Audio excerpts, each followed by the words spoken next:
We have a few others as well that will be on to speak. So please welcome Moksha Lakshmi.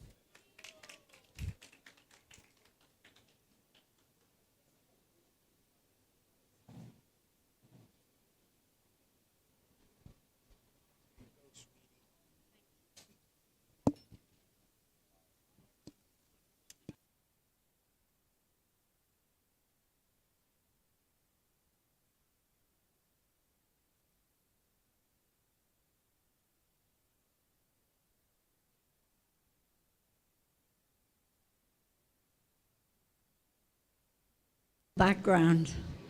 So in 1975, I was a Bombay devotee, which was a really, really wonderful experience in my life because Srila Prabhupada was always flying into Bombay and flying out. So we got a lot of association with Srila Prabhupada. We'd go to the airport to meet him, and when he left, of course, we'd be very sad. And we'd stand on the roof waiting until Prabhupada's aeroplane had disappeared and all the chemtrails had disappeared, and we thought we were like the gopis watching the dust from Akura's chariot. It was a wonderful time. So when the temple opened, the whole of Bombay, when Vrindavan temple opened, the whole of Bombay came on a bogie. A bogie is a train compartment. The whole temple was there, except for a few that stayed behind to look after Radharasa Bihari. And we arrived and we stayed at Fogal Ashram. And then obviously we had the most incredible festival. All I can say is that watching Srila Prabhupada do that arti and feeling all those flower petals under your feet was one of the most incredible experiences of my life. So all glories to Srila Prabhupada. So as luck would have it, the 1976 festival, I had to stay behind in Bombay and help look after Radharasa Bihari. So in those days, you'd get to go after, and they'd give you 200 rupees for a second-class 3-tier train on your own to come. And then the Vrindavan temple had to give you the money to get back to Bombay. It was a strange system. So I came, and then when Gopal Krishna Maharaj, who was he was a householder then, he was at All India GBC. And he very kindly, he saw me there and he said, "You have to stay here," because there were lots of young children. And professionally, I'm a teacher, I work with children. So I got to stay in Vrindavan, which is like really a dream come true. To live in Vrindavan is a dream come true. So after the whole looking after the children stopped, I helped Dhananjaya in the Makut business. And Prabhupada had instructed that Vrindavan should produce all the deity paraphernalia, and Mayapur should produce the devotee paraphernalia, and in that way you keep the money within the society. So actually we made the crowns, the outfits, and there's even deities that Srila Prabhupada had made via an artist. His name was Sri Padma, I can't remember his name, it'll come to me later. So he actually made like Gauni Thai, this size, for distribution within our movement. I actually have a set. My husband uses them for his Food for Life. So I have brought with me to show you, I don't know if the camera can catch it or something, I brought with you part of Krishna and Balaram's Abhishek outfit. So today they were inspired by the outfit, but they had very poor photographs, and people knew I had the outfit, but it didn't connect. So I brought to show you some of the original outfit, which I'm hoping the temple here can sort out a way to display it so I can give it to them. So I haven't brought all of it, I've just brought some of it. I don't have all of it, but I have quite a bit of it. I bought it, they sold it. Luckily I had money. So,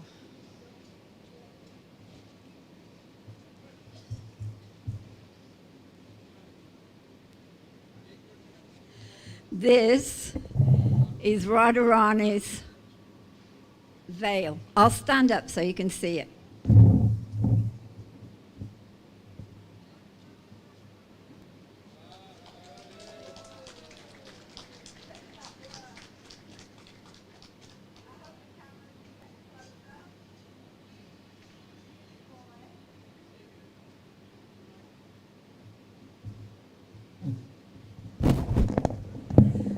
I hope the camera's got a close-up. It's really, really wonderful work because it's all sequin work, and sequin work takes more work, more time, but less money because the jari, of course, was very expensive. So actually, I learnt the art under Prabhupada's instructions. I learnt the art of making crowns, making the outfits. I haven't really done it much since I've left India, but I do know how to do it, kind of. And let me show you Krishna of Krishna and Balaram's dhoti, because it's got cows on.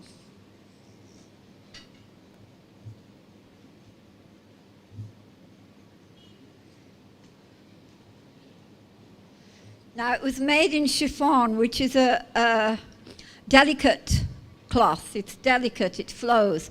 So it couldn't really support the weight of the work on it. So this one's somewhat ripped, but I'll show you that if you can see. If not, maybe we can look at it later.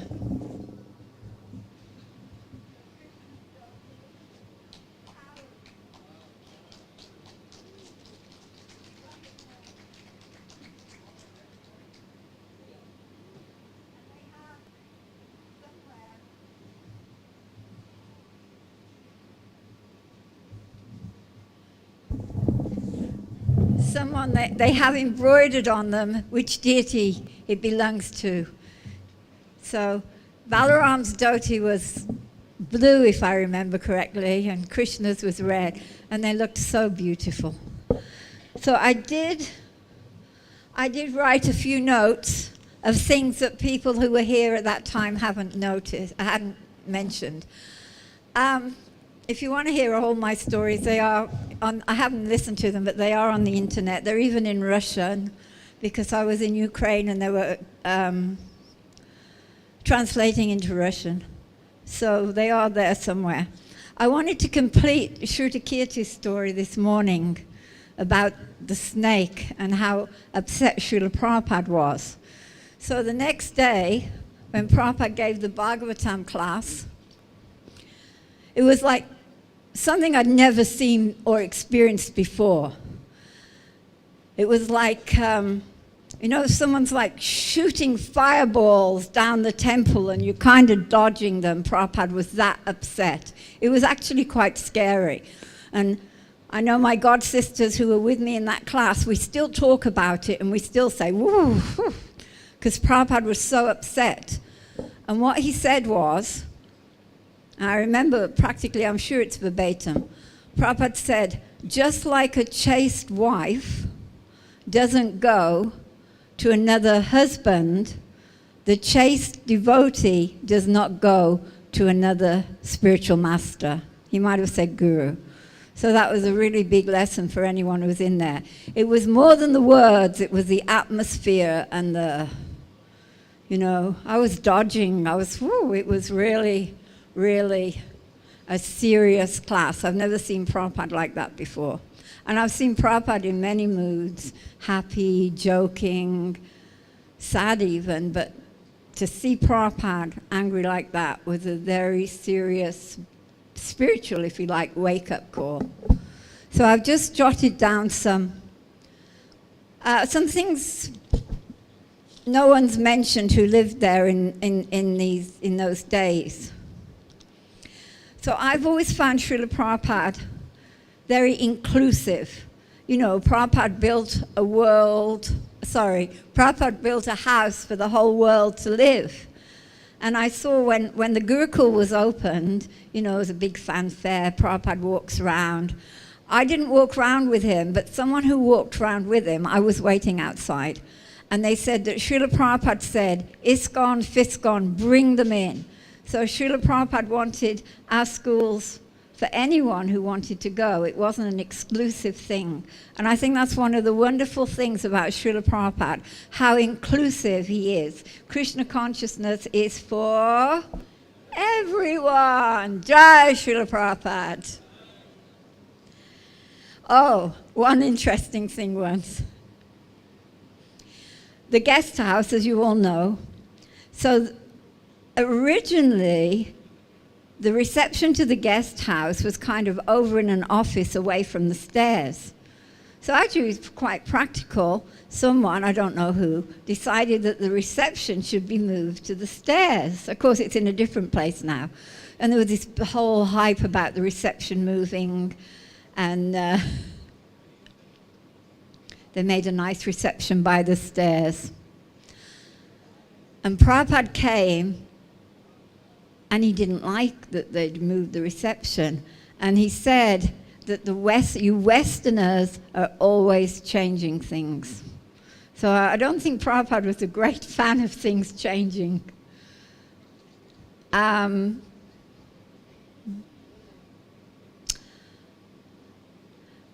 Gnanava touched on his marriage.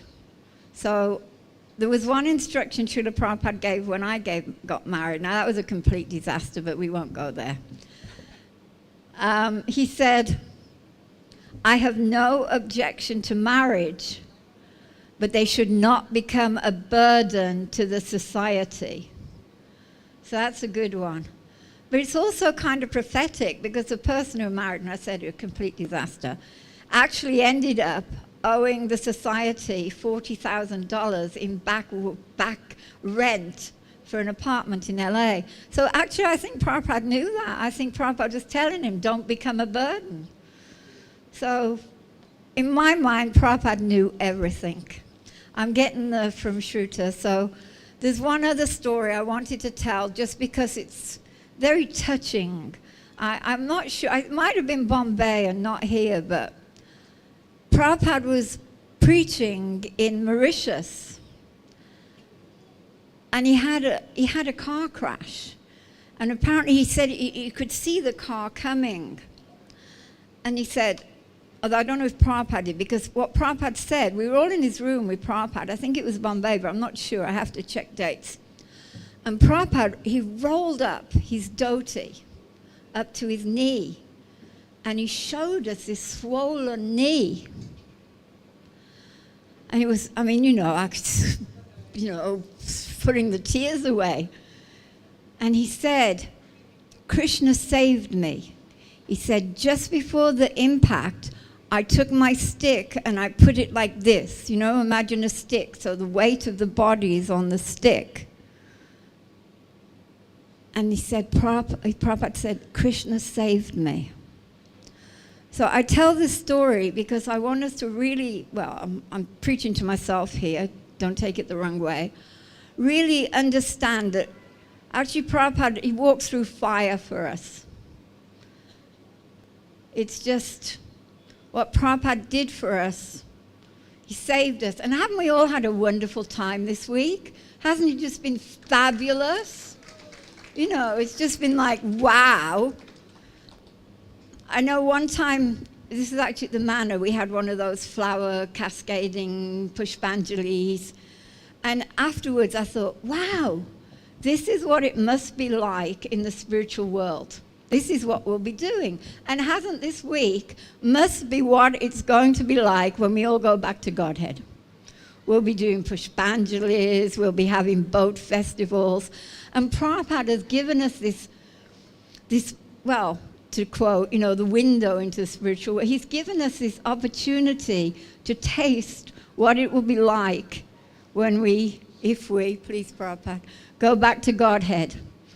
And isn't it going to be wonderful? And aren't we the luckiest people that we've had this opportunity to serve Srila Prabhupada? We are the luckiest people ever. So all glories to Srila Prabhupada.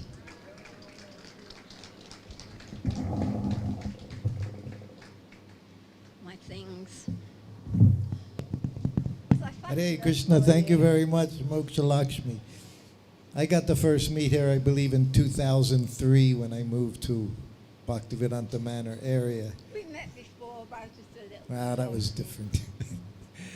Next, we have here sitting with me, we have Apurva Prabhu, his wife Kamalini. Everyone should know them. Of course, Apurva, he's one of our big cooks in ISKCON, along with Kurma, and I know they've recently done a book called Feast, in which he also has many recipes in there. And he's going to tell us some things. You were cooking during the festival 50 years ago, yes? No. You were cooking then, yes? When the opening of the temple? Yes, I was the main head chef. He was the head cook. Okay. Hare Krishna. Thank you. Hare Krishna. I want to take this opportunity to thank Shruti Kirti for his wonderful outpouring of love for Prabhupada just after the Prabhupada lecture. Very inspiring. I had the wonderful opportunity to be the head cook at the Krishna Balaram kitchen, which was not an easy program. First of all, we were never used to cooking on the floor. We had to use coal burners, and when those ran out, we had kerosene. We were working on the floor. There was actually 5 of us that were working continuously for 12 to 14 hours. We started early in the morning at 6 o'clock because we really wanted to make this a dynamite feast, because it was the first for Sri Sri Krishna Balaram Radhashama Sundar and Sri Sri Gaura Nitai and Srila Prabhupada. So in the beginning, which I want to just remember coming to the temple from Fogel Ashram, we walked to the temple, and it was like you were in the spiritual world. You could hear the peacocks chirping, and in the background you'd see the sands where probably Krishna and Balaram were playing at the time. But getting back to the kitchen, we had a crew of 5 devotees, which included Gopati, who was the head cook in Cleveland, also Bhumadev came from England, and then we had Prabhas from Bengal. Everybody remember Prabhas? He's a longtime devotee of India. Shanka from Bombay, yes. And Urikram from New York, and most notably was Srila Bhaktisiddhanta's personal chef, Anand Maharaj, who we've already heard some of the glorification of how he took such good care from the sharing of Guru Kripa Prabhu. But I gave Gopati the assignment to work with him very closely so he could get any good recipes. And he actually got one of the best recipes, which is in our feast cookbook. It's called the Jagannath Puri Dal, which is the same exact recipe that they use in Jagannath Puri when they distribute to the masses. So that was very auspicious. And then one thing I noticed, which is very interesting, there were these lattice windows in the middle of the kitchen, and there were 5 parrots there perched in 5 different holes. And it seemed like they were just there kind of rooting us on and keeping an eye on everything. That was a special benediction. And yeah, one of the amazing things, we were cooking like crazy. I think I mentioned 12 to 14 hours. We had a goal to make 108, but we did better than that.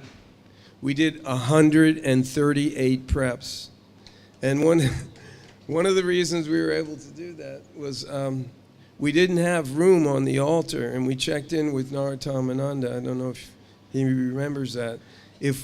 Since the kitchen is an extension of the altar, we used the kitchen, which had a upstairs where you could go in. There was a whole steps leading up to a whole nother area.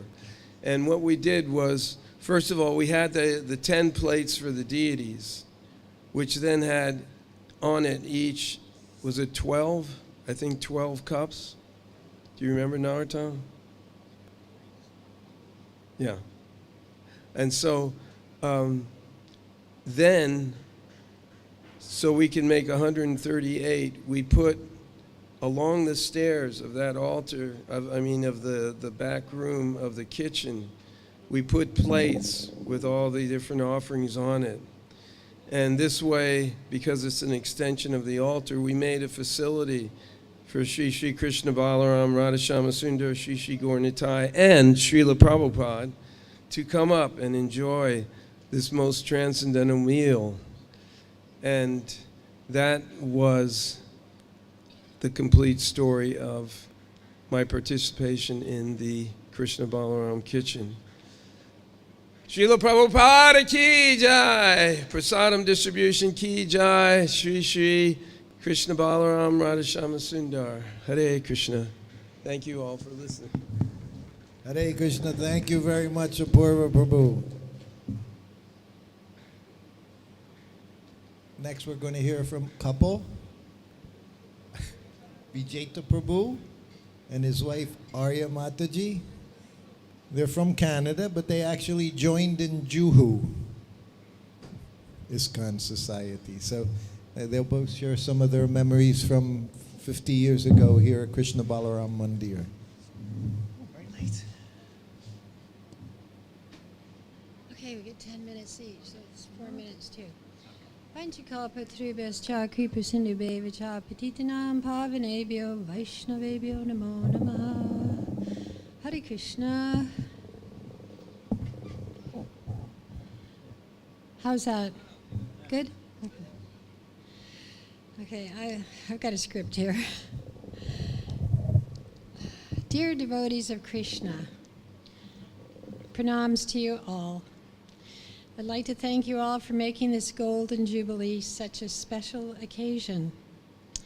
Srila Prabhupada introduced the whole world to Sri Vrindavan Dham, and he established this Sri Sri Krishna Balaram Mandir as a place of pilgrimage for past, present, and future devotees.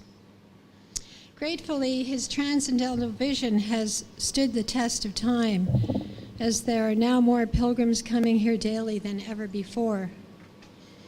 Hearing about those very early days from Srila Prabhupada's senior disciples, as they recount the struggles and rewards of such a very demanding project, leaves us in awe. Is it not a miracle that the tumultuous 1960s would usher in a new dawn of hope for humanity with the arrival of Srila Prabhupada on the shores of the United States of America? At the time, hundreds of thousands of youths from all over the world were either drafted to fight in the Vietnam War, or they sentimentally volunteered out of a misplaced sense of duty. Srila Prabhupada saved the lives of thousands of young men from the draft by giving them shelter under his lotus feet, and they reciprocated in kind by giving their lives, surrendering their lives to him.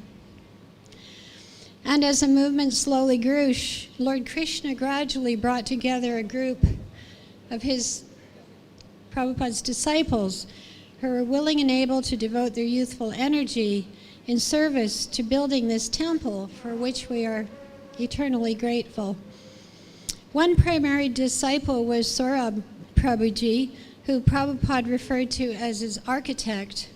Saurabh turned Prabhupada's vision into an architectural wonder here in Sri Vrindavan Dham, and later at Juhu, and then after Srila Prabhupada's departure, he designed the Samadhi, Srila Prabhupada's Pushpa Samadhi as well. Also, the project supervisor, Guru Das, who did everything within his power to make this temple manifest. Then there's a young multitasking matriarch, Yamuna Devi, who as a woman endured unimaginable hardships during this time. Their only reward being Srila Prabhupada's satisfaction. I've heard that Srila Prabhupada referred to such selfless seva to Guru and Krishna as pure devotional service. Many of these earlier devotees have published books providing a complete account of the challenges and rewards experienced in service to Srila Prabhupada at that time. One epic book is Daiva Shakti's Vrindavan is My Home, available at her Matchless Gift bookstore across from the side entrance to the temple, which I'm sure most of us must already have a copy of. Another epic publication highlighting the foundational days of this Sri Sri Krishna Balaram Mandir is a biography entitled A Life of Unalloyed Devotion, the life of Yamuna Devi. There you will find a detailed account of Yamuna's experience in service to his divine grace during those very early days here in Sri Vrindavan Dham, when Prabhupada so kindly engaged her in a variety of essential seva, such as being his personal cook, her involvement in the making of these Atra Vigraha forms of their lordships, and the design of their clothing and paraphernalia, so essential for deity worship. Yamuna recalls a particular dramatic pastime during those early groundbreaking years. Does anyone have some incense? I'm really being plagued by flies. Is there any incense here? There's like 5 flies buzzing around me here. But if there's some incense, it would help.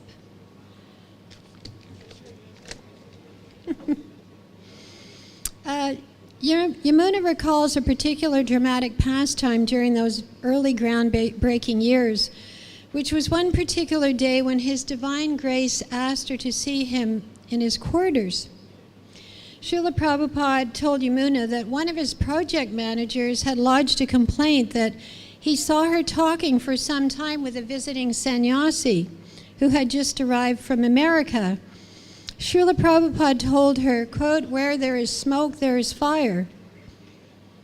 And it seems that Yamuna Devi was devastated by Srila Prabhupada's disapproval because she left India shortly afterwards, leaving behind her modest possessions stored in a trunk in the ashram where she'd been living. However, she did return to Sri Vrindavan Dham a short time later, only to discover that her trunk had been broken into and her journals taken. Fortunately, whoever stole her books had the good sense to leave her set of deities in the trunk.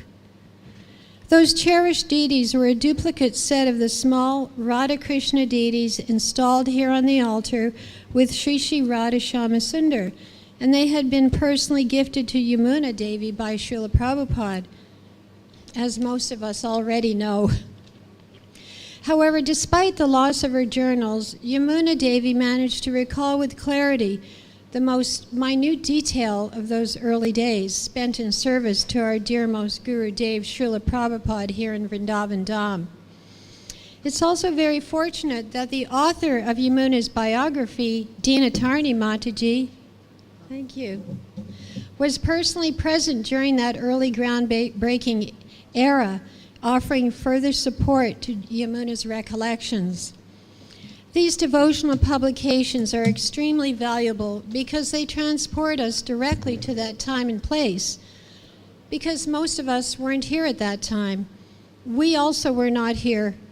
Our Krishna consciousness life began at Hare Krishna Land, Juhu, in January of 1975, 3 months before the Vrindavan temple reached completion. Thank you. It's nice. It was on Giriraj, then Prabhu's recommendation, that Srila Prabhupada agreed to accept us for Diksha initiation, and arrangements were made for us to attend the grand opening of the Sri Sri Krishna Balaram Mandir along with approximately 40 other new candidates for initiation. We attended the temple events for only 3 days as prearranged by our ashram authorities in Bombay, and we were blissfully unaware of how demanding this project had been for Srila Prabhupada and his core group of disciples to complete by Ram Navami, 1975. As far as we could tell, the guest accommodations were perfect, prasad was wonderful, and the festive atmosphere was well organized. But most wonderful of all was seeing Srila Prabhupada once again, only this time as the Commander-in-Chief, Senapati, of this extraordinary accomplishment, the Sri Sri Krishna Balaram Mandir. The temple was decorated with garlands of marigolds and mango leaves and carved banana trees along the sides at the front of the altar. And the Fire Yagna arena was nicely organized for the auspicious event. In the mid-morning, Achyutananda, now Prabhu, performed the Fire Yagna, and Srila Prabhupada attended the ceremony sitting on a temporary Vyasasan in the exact spot where you presently perform Guru Puja in the courtyard. As Srila Prabhupada sat on his Vyasasan, he showered everyone present with his causeless mercy. His radiant golden complexion and his serene expression were enhanced by the saffron-colored silk cloth he wore draped across his torso, with a flower garland resting on his chest. His sublime appearance was that of a Vaikuntha man, to be sure, or rather a resident of Goloka Vrindavan. Eventually I was called up, and after reciting the 4 regulative principles, Prabhupada handed me the japa beads and gave me my devotional name, in the tradition of the glorious Brahma Madhva Gaudiya Sampradaya, where the spiritual master brings a jiva back into this Achyuta Gotra of Krishna's family. By then, noon was approaching and it was scorching hot, and we were baking. However, Srila Prabhupada appeared radiant and calm throughout the entire event of accepting 40 new disciples. It was truly an occasion never to be forgotten. Meanwhile, their lordships about to be installed had been carefully posed in the darshan mandap, facing south toward the temple entrance. Their forms were draped in white cotton cloth, and their lotus eyes were also covered with a broad strip of cotton fabric. Their slender, graceful, dark, and fair forms, each crowned with a pitch-black top knot. Their brilliance was quite stunning and unlike anything I'd ever seen before or since. Later that afternoon, when the newly installed deities were fully dressed and beautifully decorated, Srila Prabhupada performed the historical first artik to his Lord, Sri Sri Krishna Balaram. During that ceremony, I had the great fortune to be right up front at the hand railing, just 2 meters away from Srila Prabhupada's lotus feet. When he completed offering the large ghee lamp, he turned and saw that mine were the only outstretched hands. And so, to my great fortune, he passed me the large ghee lamp. Although I was elated, when I turned to pass the lamp around to the devotees, I saw that the darshan mandap was so overcrowded that I couldn't even move. When out of the crowd, a tall Prabhu suddenly snatched the lamp right out of my hand and took it around, by Krishna's grace. As our 3-day sojourn at Sri Vrindavan Dham quickly drew to a close, we were soon on the train headed back to ashram life at Hare Krishna Land, where we continued with our seva. Then on November 17th, 1977, we received the devastating news that Srila Prabhupada had left the planet while here in his home, here in Vrindavan Dham. This was especially tragic because we all know it was Srila Prabhupada's cherished desire to attend the grand opening of this spectacular Shri Shri Radharasa Bihari Ji Mandir at Juhu. However, Prabhupada did reside in his very opulent quarters for some time, as we recently heard and we knew. And although the new temple was still under construction at the time of his returned back to Godhead, he knew that his lordship, Shri Shri Radharasi Bihariji, would soon reside in their new palatial home. And so on January 18th, 1978, with mixed feelings of sadness and joy, my husband and Karandar Prabhu had the transcendental pleasure of carrying Sri Rasi Bihariji into his brand new fabulous white marble mandir. And as they labored to carry Rasi Bihari around the fire arena, their adoring and faithful pujari Vishwadevi touched Rasi Bihari's lotus feet for the last time. This Juhu temple opening was another unforgettable highlight in our devotional life, second only to receiving Diksha from Srila Prabhupada 3 years earlier at the opening of this wonderful mandir of Shri Shri Gaurnitai, Shri Shri Krishna Balaram, and Shri Shri Radha Shama Sundar. All glories to the heroic pastimes of His Divine Grace, A.C. Bhaktivedanta Swami Srila Prabhupada, as he worked tirelessly to establish the magnificent temple complexes at Mayapur, his place of worship, Bombay, his office, and Sri Vrindavan Dham, his home. Patita Pavana Srila Prabhupada Ki Jai, this Golden Jubilee celebration, Ki Jai. All glories to the assembled devotees. Hare Krishna. Let's just swap spots. Here, we'll swap spots.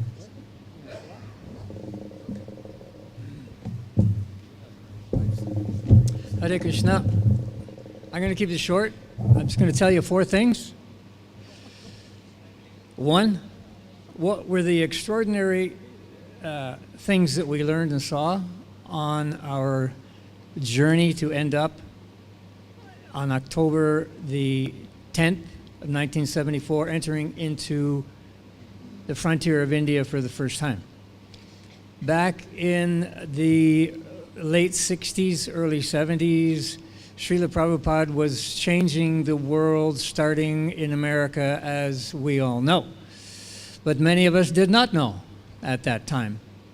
And many people, seekers of the truth on the eastern seaboard of the US and Canada, were looking for some answers to the meaning of life. Who is God? Who is a guru? What is a guru? What is yoga? Many people went west to California, LA, San Francisco, Seattle, Vancouver. Many went east to Europe and the Middle East, and if lucky, onto India. We chose to go east. We had already been together for 3 years, and we decided together we would go seek out a guru. We decided to go east instead of going west. So we ended up in Europe, traveled around Europe, North Africa, the Middle East, made our way overland through the countries of the Middle East, and through all those journeys we had the opportunity to look at various temples. I was kind of an architecture nut. I really just love different architectures. So we visited a lot of temples, and we visited a lot of monasteries and so on. And so when we entered India, we didn't go straight to Delhi like we were supposed to. We got off the magic bus and said, we're going somewhere else, we're going north. So we went up to Kashmir. And in Kashmir, we visited the tomb of Lord Jesus, which was quite astonishing for us. And then we went to Kulu and Mussoorie, Cloudgunj, Dalai Lama's place. And it started to get cold. Let's go to Goa. So we headed down to Goa, spent a few days in Bombay, went right past this most auspicious place on the planet of Vrindavan and didn't even know it on our way to Agra. Of course, we had to go see the Taj Mahal. So there we went, and then before you know it, we were in southern Rajasthan at the Dilawar temples in Mount Abu. So we had a pretty good idea what temples look like. So we found ourselves on the beach in Juhu looking for a place to put our belongings, and someone said, you can go visit the American temple just down the road. So we walked down the road, and there was this big empty piece of property. It was a coconut plantation. There was no wall, and a big blue sign that said, Hare Krishna land. Well, where's the temple? We had this vision for the past 15,000 miles and many dozens of temples. We had this vision of a temple. But it wasn't there. It was just a little tiny thing. Anyways, by the grace of Daiva Shakti and Nayana Biram, we were invited onto the property and we stayed. And Prabhupada was kind enough to accept us for initiation 50 years ago to this day.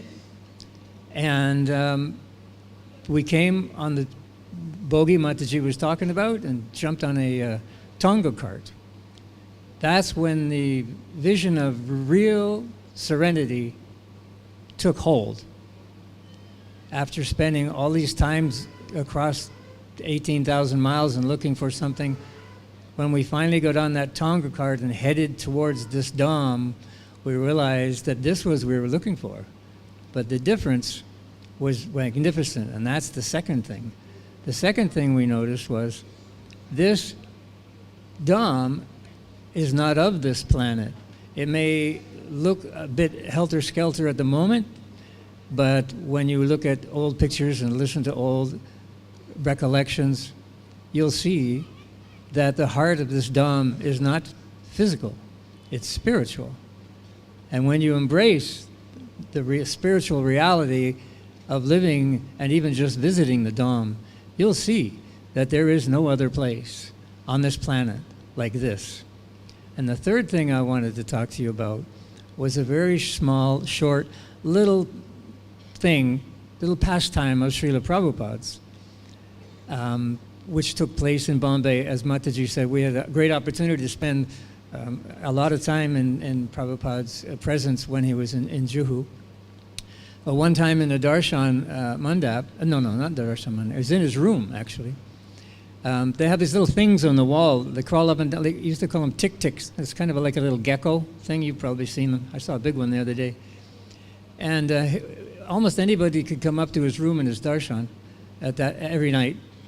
And so he was sitting very casual. As you probably noticed, some of his pictures in Bombay, he's always very casual, sometimes one leg down and the other one crossed, which I can't do, but anyways, like that. And he was leaning back, and there were these two tick-tick things running around the ceiling and up and down the wall. And there was a devotee with a chamara, and he was trying to chase them away. But it didn't take long before Srila Prabhupada noticed that the pujari with the chamara was being distracted. So he looked up and he told him, never mind, never mind. So the devotee kept fanning Srila Prabhupada, but we were all kind of worried about these two tick-ticks, but you don't have to worry because they never fall, right? No. They were right over top of Srila Prabhupada's head, chasing each other, and they both fell onto his leg and scurried down his right leg and onto his left foot, across the floor, up the wall, back to the ceiling. And we were all completely speechless. What was he going to say? And he looked at them and he looked at us and he said, charming couple. And number 4, here's a tip. For all you grihastas and would-be grihastas who would like to have a loving relationship, a spiritual relationship with your partner for over 50 years, then this is one thing you must do or seriously consider doing. You must have the same authority in your life. That will make your relationships much easier when you're both on the same page, following the same rules and regulations, following the same path chalked out by our spiritual master Srila Prabhupada for all of us forever and ever to eternity. Thank you very much. Hare Krishna. All glories to Srila Prabhupada.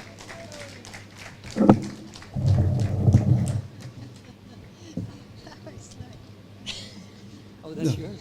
Hare Krishna. So now I've been given the privilege to introduce our next speaker, Bhakti Swami Maharaj, who's come here to be with us for this wonderful festival. I've known him for a long time when he was preaching in places like Nepal and all these other places. And now he's inspiring a lot of book distribution, especially in Atlanta. And so we're very, very happy that he's come to this festival today. So His Holiness Bhakti-Vikas Swami Maharaj.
Namaste Saraswati Deve Gauravani Pracharne Nirvishesha Shunyavadi Paschatideshati. Hare Krishna. I can't see who's out there because the light is here and you're all in the dark. But whoever you may be, I offer my obeisances, as humble as they come, at your lotus feet. How much I'm sitting here above Srila Prabhupada. How is that? Hare Krishna. How much time should I speak? I need is there a time limit for me? No time limit? Okay. Okay, that's enough. Can you give me a watch? No, I just want to get my watch. Get a watch.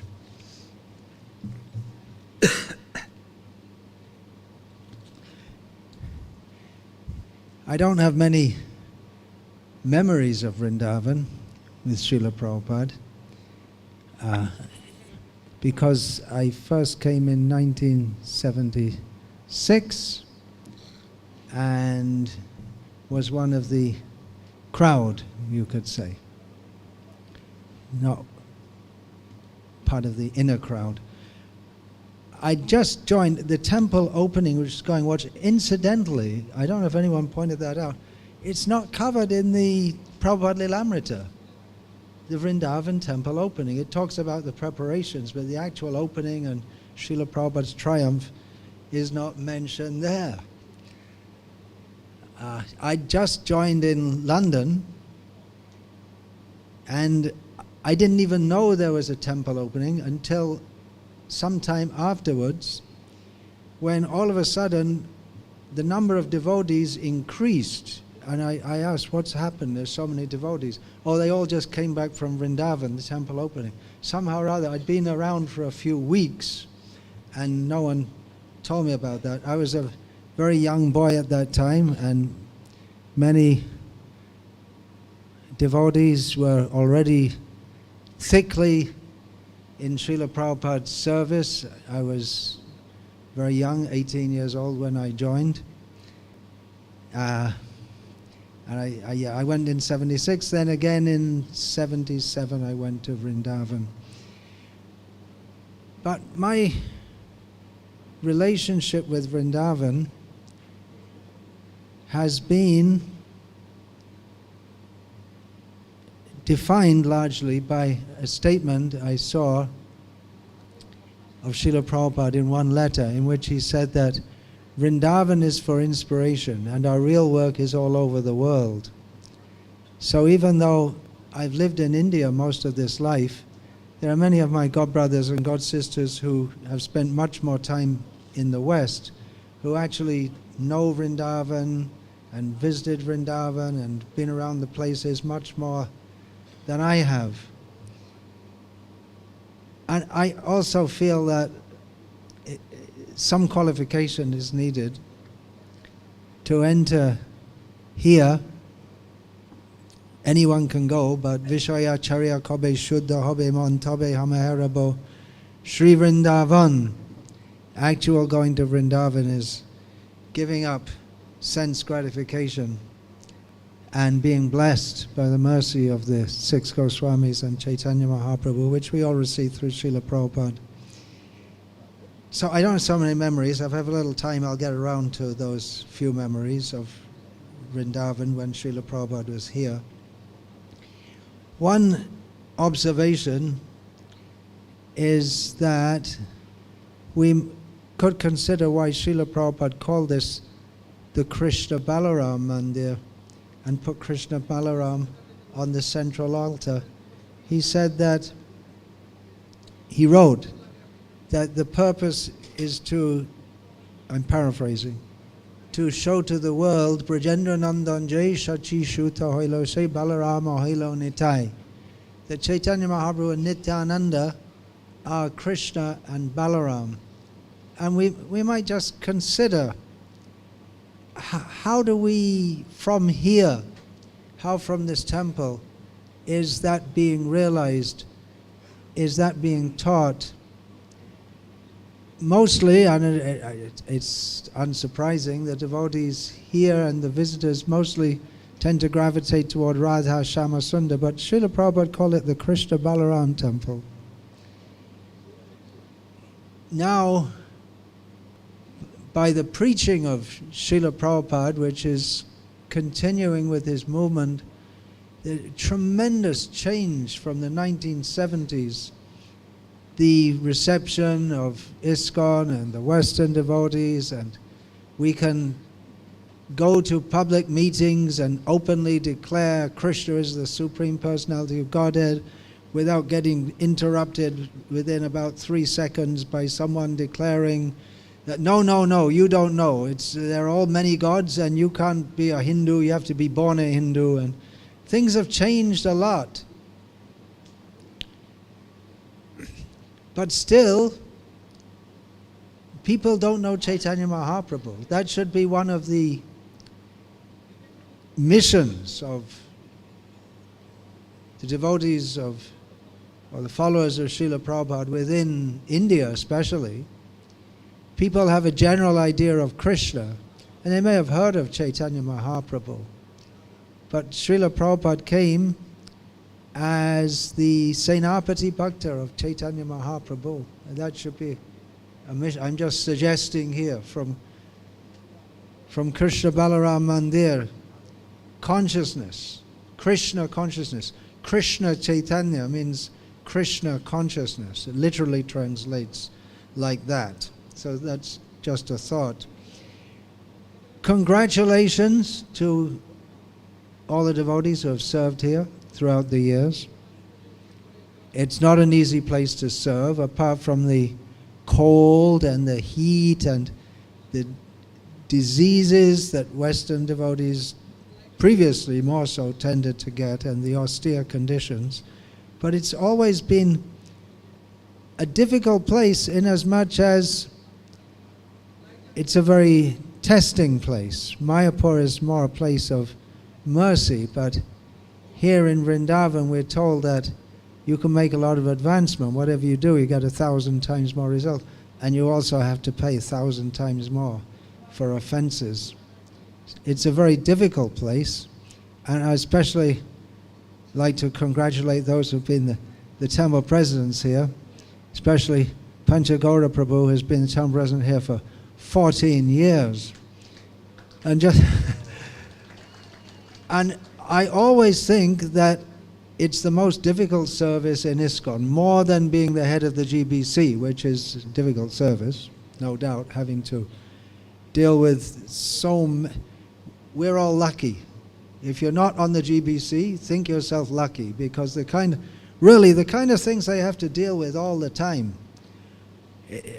I was invited several times to be on the GBC, but it's too much, all the difficulties you have to deal with. But in Vrindavan, things have changed, but still there's so many different people to deal with, and you have all the senior devotees who all have their opinions about what's not being done properly and what should be done, and legal matters, and there's land matters, and so many things. Very, very difficult service. So congratulations to all of those who have done that service.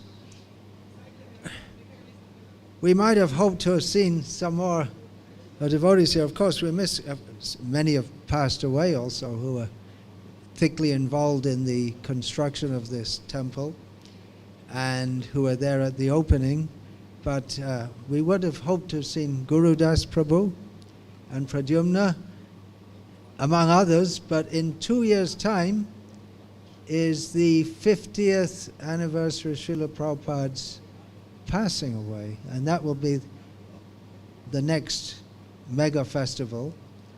And maybe we could invite them. See, probably they were invited. You want to say something, Dinabani? Is that a mic in your hand? No. Okay. So we can invite them. Also, many devotees have been thickly involved with this temple for many years.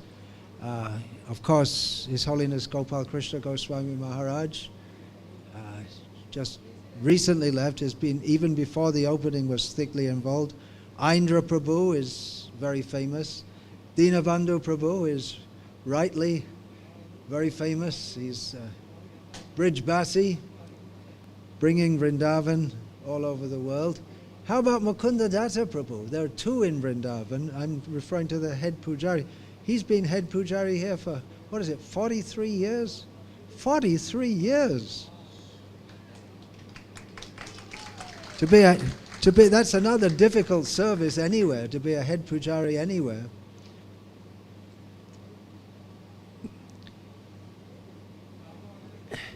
Many, many devotees have contributed. They've been here for some time. It's the Sankirtan movement. We're all together. Sanghe Shakti Kalo Yuge. We all got strength from each other in this Kali Yuga. So my obeisances to all of you who have served here at some point in time. One forgotten devotee, seems almost forgotten, who was instrumental in the arrangements and the construction of this temple, is Tejas Prabhu. And even at the time, he wasn't known so much as a Vrindavan devotee because he was in Delhi and he was given service by Srila Prabhupada to do collection, which wasn't easy by any means, and he also went through many, many austerities, and Srila Prabhupada had him oversee accounts, and in so many ways. He's been writing his memoirs for many years now, and we hope we'll see them. But I just wanted to mention his name because somehow it's his fate. He's always kept himself in the background, and he was very much instrumental in and trusted by Srila Prabhupada, a confidant, you could say, of Srila Prabhupada in this. So many book distributors were here at the opening, and it was a treat, transcendental treat for the book distributors, especially from America. In those days, America was the epicenter of the whole movement. Srila Prabhupada had the vision to develop in India, and his disciples didn't. And he had to practically force devotees. There are so many stories of big stalwarts coming from the West to help Prabhupada, and just within a few days, literally, running away. The book distribution was going on, and we were taught in the West, distributing books, especially taught about Mayapur, that every book you sell is a brick in Mayapur. So it's a great treat for the book distributors to come and see what they're distributing. Prabhupada's amazing transcendental plans for raising funds. You distribute books, you preach Krishna consciousness in the West by doing this, and at the same time, money comes in for developing, especially these two projects, Vrindavan and Mayapur. And I believe the first evening arati of Sri Sri Gaurnitai, Sri Krishna Balaram, and Sri Sri Radha Shamasundar Lalita Vishaka was by the three book distributors, Tripurari Maharaj, Vaisheshika Prabhu, and Sura Prabhu. So maybe we could invite Tripurari Maharaj also. I mean, maybe it's a controversial thing to say so, but he was also very much instrumental in organizing the book distribution, and he was right there. And there's that famous anecdote. Who was saying that yesterday? That when Vishaka Mataji was trying to get a photo of Prabhupada offering, and Tripurari Maharaj was stood there right in front of Krishna Balaram, and she whispered to him, if you stand there, you can see Prabhupada offering this arati, but if you let me, the whole world will see. And she took the photos, and the whole world is seeing, up to the present time, those amazingly, as we heard Dinabandhu Prabhu say this morning, every time Srila Prabhupada turned around, he was more ecstatic and more ecstatic and more ecstatic and more ecstatic, installing Krishna Balaram and seeing all his disciples in bliss. And he had what was he doing? Building a temple nowhere. It's called Vrindavan, but actually you had to go into Vrindavan, right? Vrindavan was there, and Krishna Balaram temple was here. And there were fields in between with peacocks. It was just in the middle of nowhere, but Srila Prabhupada saw. He had a vision. And how that vision is going to expand more and more and more and more. Vrindavan has changed. That you can see. Fields are hard to come by nowadays. It's mostly all concrete. It's urbanized, commercialized in many ways. But also, the spirit of devotion has become much stronger, and I don't want to say that in any insult to esteemed guests who we should take blessings from, the Goswamis, who Srila Prabhupada recommended we should take guidance for deity worship from Radharaman Goswamis. But so many new temples are there, and the idea that devotion to Krishna, of course it's not an idea, but the whole concept of that, it's become central in Indian culture. It already was there, but as I was saying, even in Vrindavan, Srila Prabhupada, he warned in one letter, there are so many Mayavadis in Vrindavan. And we saw yesterday on the video, Yashomati Nandan Prabhu speaking, the most famous Bhagavatam speaker in the whole of North India was a Mayavadi. He loved the Bhagavatam and he commented on it, but all impersonally. But nowadays we see so many new temples are coming up, and so many kathas are going on all over the place. And bigger temples than this one are built. Many devotees coming for the first time from overseas, they're surprised to see how small Krishna Balaram temple is. With such effort, Srila Prabhupada built this temple. And in the beginning it might have seemed that, why have such a big arrangement in the middle of nowhere? But now it seems like a very small arrangement, and much bigger temples have come up. And other temples are frequented much also, but they're never going to have the atmosphere that this temple has. I'm not just saying that rah, rah, rah, rah, rah, but Srila Prabhupada implanted here a spirit of devotion and standard of deity worship. Time's up. Okay. Hare Krishna.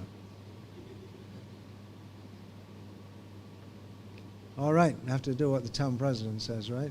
Ex-town president. Anything else? There's so many things to say. All right, Hare Krishna. All glories to His Divine Grace, Srila Prabhupada. Vancha kalpatarubhyascha kripa sindhubhya evacha. Patitanam pavanebhyo vaishnavebhyo namo namaha. I can suggest something. Everyone always has something to suggest. Next time you make an arrangement, you could put, because you don't want Srila Prabhupada's picture to block all the cameras, but put it higher than the speaker, because it really seems quite uncomfortable looking down at Srila Prabhupada. You can't see, but his picture is right here. Hare Krishna. So we'd like to thank His Holiness Bhakti Vikas Swami Maharaj for giving us some wonderful instructions and wonderful suggestions and wonderful memories of Srila Prabhupada. And very soon we have some very special guests who have come. But first, I want to call my wife, Akuti Devi, to please come and share her memories about Srila Prabhupada. See, all I do is talk. I'm totally useless. All I do is talk. But she can sing, she can play harmonium, she can carve vyasa songs and sing-a-songs. She can do anything. She came here asking, how do I want to get some seeds to grow cotton and jute, and she can do anything.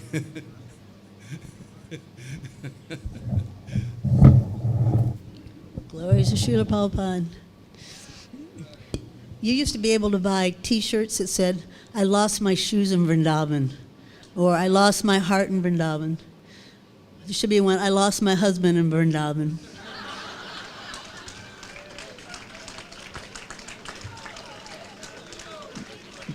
Best place to lose him.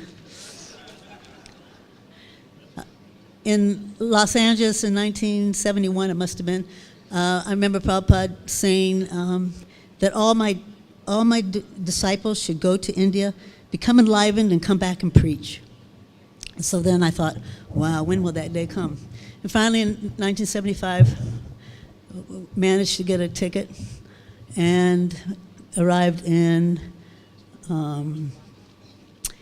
Mayapur with no luggage for 3 days. And it was, of course, very enlivening, but like many other God sisters, we got sick. And Prabhupada was very firm, and he said, you're not working hard enough. You must work very hard. So I took that to my heart, and I found something to scrub or clean. I forget what it was, but next thing we know, we went to Hyderabad. And then it was a 52-hour train ride on a seat that had just wooden slats. I remember that very well. Luckily, we got to hear Prabhupada's pastimes the whole way. But we were a sight. Everyone would jump out at these train stations, and they thought foreign people were arrived on the planet because they never seen white people. But it was really ecstatic.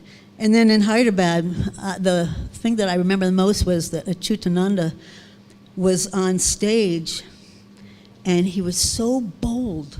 He said, he was, preaching, and then he said, you all should donate.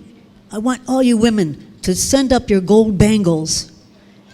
And some of the ladies actually did. They were giving their golden bangles. I went, wow, he's so bold. I would never do anything like that. But because of that long train ride, my husband got a ticket for us to go fly to Delhi and walk onto the plane, and Prabhupada's sitting right there. It was like really amazing. And when we arrived in Vrindavan, it was so quiet. It was in the middle of the night, and you could just hear Radhe, Radhe, a few little people walking on the streets. It was very nice. Spent one frightening night in Fogal Ashram with I don't know what kind of creatures were in there. And then, so the next day we got to clean the guest house, clean the rooms. They were just still under construction, but at least we got to stay there. And then came the parade, and the parade was wonderful with all the elephants. But the road got smaller and smaller, and it got darker and darker. And before you know it, people were falling in those open gutters that now they've covered, the black water. People were falling in there, and I thought, oh my gosh, please don't let me fall in there. And so it was exciting being with Prabhupada. Prabhupada was, our leader. But I was at the age of really 5 years old, because I'd only been in the movement 5 years, and it was a new place, a new experience, and so much to learn from Srila Prabhupada. And we're so naive and didn't really know the culture, how to behave. So it was really, really a lesson to be learned. And then came the day of the festival, and I positioned myself against a pillar. So the pillar was in the back of me, near Krishna Balaram, and I thought, because everyone's going to push forward, and then I'm going to be squished to death. So I put myself against the pillar, and everyone moved forward, and I'm going, ha, see? And then all of a sudden, everyone moved back, and all I had was a cement against me, and I thought, this is it, I'm done. And I saw a little lady drop down, and she crawled out, and I thought, oh, that's maybe what I should do. And then all of a sudden, I saw someone go like this. Come here. And I go, and so I went. And they said, we need someone to roll puris for the dignitaries that are coming. And I thought, oh, you just picked the best puri roller in the movement. I can roll puris so fast that I used to out-roll the rolling machines of the posters in LA. I was so fast. And so I go down there and see some Indian ladies there, and they hand me a rolling pin that looked like the size of a pencil. Have you ever tried those things? They just go like this, and it rolls around the whole thing, and it looks like a croissant or something like that. And I'm going, how do you do this? And they're going, one hand. And I'm sitting there trying to unroll my puri. I thought, oh, here's another lesson to learn. And then, so then they were actually testing the food to make sure that we weren't poisoning the dignitaries, which was really frightening to me that they thought we would do such a thing. Anyway, the festival, of course, was ecstatic, and that smile with Prabhupada turning around, it reminded me at the Family Dog Auditorium in 1970 when Prabhupada stood there, and the wonderful hippies were all over the place, 10,000 of them, really in their finest clothes. And he looked around, and he just saw the situation, just like at the temple here, and he says, so this is such a nice process. You can dance and dance and dance, and when you get tired of dancing, then you can take prasadam. And when you get tired of taking prasadam, then you can go dance. He says, this is such an easy, nice process. And he was satisfied, because here he was delivering all these crazy people. And in the same way, he was delivering us at this Krishna Balaram Mandir, making it a wonderful place for us to stay. And then came the time when they asked for devotees to stay. And I thought, I don't think so. And my husband says, oh yeah, I think we should stay. I said, you're a temple president, you just can't stay here, And I think Radharani had picked him out and said, okay, well, let me figure out how to get rid of you, me. And so he put me in new Raman Reti, and then he's able to stay here for his lifetime. But after that, we were walking around under the tamal tree, and we saw Srila Prabhupada sitting there. And there was a bunch of sannyasis and Indian gentlemen, and we didn't really have anything to do. It was after the installation. And so a couple of God sisters and I say, well, let's just sit down, lava matra, just 1 second of association with the spiritual master, you can gain so much. So we just sat down, and we behind Prabhupada couldn't see us. We didn't think he could see us. And then all of a sudden we get this little, some gentleman came over and said, Srila Prabhupada wants to know why aren't doing something practical. And so I go, oh, not again, you know. And so this was something that I took to heart, that you should work very hard for Srila Prabhupada, always find something to do with them, and that's the way to get the mercy. Thank you.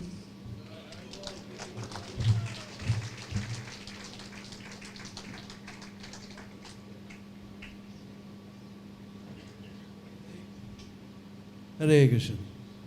So we thank Akuti Devi Dasi for her wonderful memories of Sri Vrindavan Dham, the opening of the temple. So Prabhupada, when he opened the temple, he wanted to share the joy of all the devotees and his own joy in establishing the temple. He invited many, many, many wonderful citizens residents of Vrindavan, the Goswamis, etc., to come for this opening. So today, we have many, many of them with us, and we'd like to offer them some nice gifts and recognition. And so we'll call them up here from Radharaman Temple. We have Padmanabh Goswami and Padmalochan Goswami and Yogesh Goswami. Please come on stage and so devotees can see you.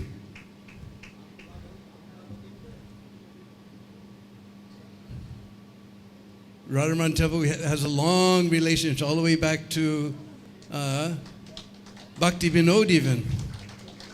And Padmanabh's great-grandfather, Madhusudan Goswami, also was very close with Bhaktisiddhanta Saraswati. Even he was instrumental in organizing that Brahmano Vaishnav conference that we've always heard about. So Radharaman Goswami's always been long history of being very connected with us. From Radha Damodar Temple, we have Kanika Goswami and his son Damodar, Damodar Chandra Goswami, Purn Chandra Goswami, Krishna Balaram Goswami, and Karun Goswami.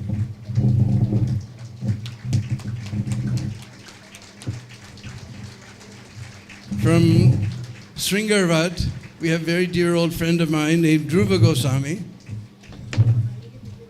To bring the gifts. So we've arranged, Hare Krishna. So we've,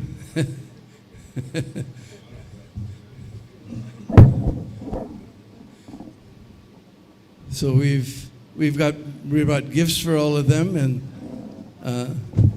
we wanted to share our joy in this 50th Jubilee with all of them. So we've invited them all here to come. We'll ask Padmanabh Goswami, maybe he can address all of the devotees here, give us your blessings and whatever good instructions you have for us. So Sri Padmanabh Goswami.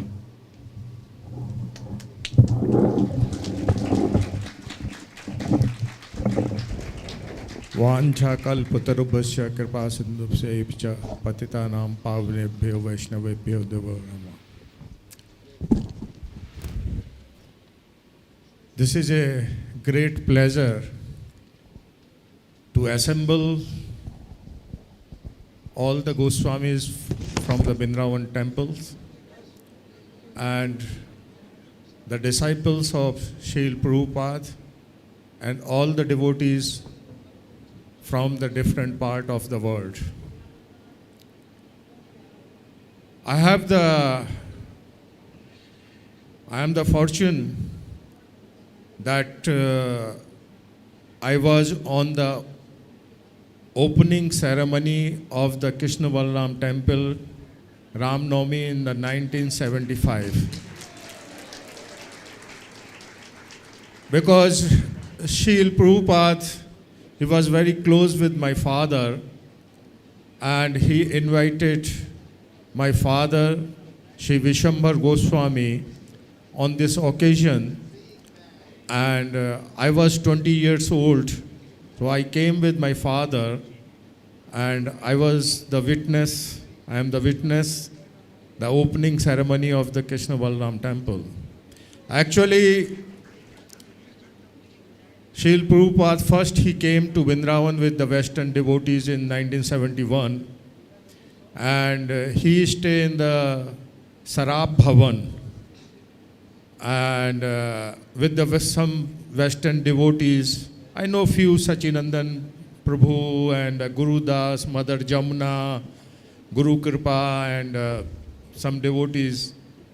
They were with the Srila Prabhupada. And the first time in the Vrindavan, Brajvasis and the Goswamis, they have seen the white skin pupil. That was the surprise for them. In a good amount, the 40 and 50 Western devotees and the Matajis. So that the culture was the different. The Vrindavan culture was the different, and the Western culture was the different. So devotees, they go in the Loi Bazaar or in the market. So Western, there's the style that you go to the store and you just pick the things and you put in the basket and then collect all the items and go. But here is some different system. So the Western devotees, when they go and they just pick the things and the fruits and the sweets and just taste. So that was the big problem and the fight between the local shopkeepers and the Western devotees. And that every day that was happened the few times in Vrindavan. So that Prabhupada come to visit Radharaman temple and he asked to my father and discuss about these things. So my father has told him that kindly you instruct your disciples that what is the Vrindavan attitude and what is the Vrindavan method. So Prabhupada told Goswami ji, this is not my work. I just brought them. This is your work that you have to train them. So then slowly the devotees, they have very much friendly with the Vrindavan people. And Prabhupada has given the instructions to the devotees that you have to learn the deity worship from the Radharaman temple's Goswamis. And that was I know these things because I have the memories. That was the big challenge for the Prabhupada to take all the Western devotees to Vrindavan, then Radha Kund, then Govardhan, then Nandagaon, then Barsana. All these places, there is the big problems that time.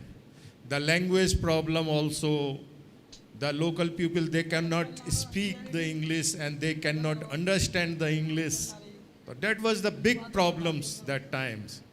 But anyhow, now the 50 Jubilee celebration, we are celebrating. And before the local people, they use the Angrez Mandir. That was the famous. But slowly now that is coming the Krishna Balram Mandir. So, which is the Prabhupada's dream and which is the Prabhupada's vision, that is going to true. And I am very happy and I am very grateful to Panchugoda Prabhu and the Deenbandhu Prabhu and all the great disciples of Srila Prabhupada, that they have given the opportunity to invite the Goswamis from the Radha Damodar temple, Radharaman temple, and the Madan Mohan temple, and the Singarbhat, and all the temples. So we are very grateful and thankful to all of you. And we prayed to Radharamanji that which instructions the Prabhupada has given to you about the Vrindavan, because the Vrindavan is the place for the devotion. So you have to continue the Prabhupada instruction and the devotion in your life, because the Vrindavan is the place of Radharani. She is very merciful. She will be bless you in your life, that you will be develop more and more devotion. Thank you. Hare Krishna. Radhe Radhe. So we'd like to present some gifts of appreciation. First of all, to Padmanabh Goswami, then to his good brother, Padmalochan Goswami. Actually, if you see the old pictures of Prabhupada at the opening, you'll see he's sitting next to his father, Vishwambar Goswami. That's his father sitting next to Prabhupada in the back of the temple room. Then we have from Radha Damodar, we have Kanika Goswami. And let's see, Krishna Balaram Goswami. And Damodar Chand.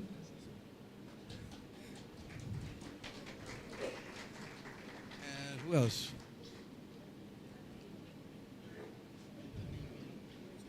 Purna Chand. Karun Goswami. Okay. I forgot one more from Radharaman. We have our dear Yogesh Goswami. You can see he got injured. He was playing Jarasan the other day. He got actually real injury with real blood was flowing, but he still kept playing. And we have from Sringarvat, where Lord Nityananda stayed when he was in Vrindavan, we have my very dear friend Dhruv Goswami. And did I leave anybody else? We got everyone? So we just wanted to share our happiness with all of the residents of the Goswami temples here. So Srila Prabhupada ki, Goswami Bhaktivinoda ki, Sri Radha Raman Lal ki, Sri Radha Damodar ji ki, Sri Nityananda Prabhu ki.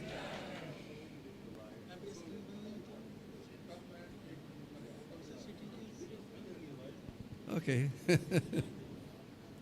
Please, beti.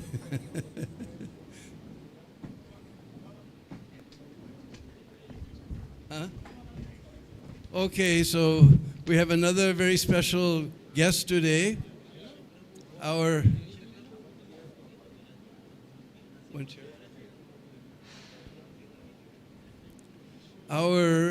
MP here in Mathura region is a very nice devotee named Hema Malini. And she's she had a wonderful career in front of her in the cinema, but she gave that all up to dance, devotional dances. She was very famous, and I took her around Braj one time, and she decided she wanted to do some service here by becoming the MP and see if she couldn't raise the standards of Vrindavan. So she's been doing a lot of work here, trying to make Vrindavan a nicer place for all of the devotees to come and visit and to stay here, and so many things. So she'll be coming. Oh, here she comes.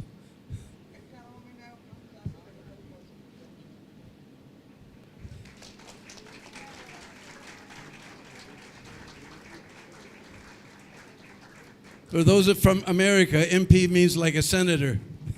There's congressman, there's senators. MP is a senator. So we like to, Yeah, member of parliament is what it stands for.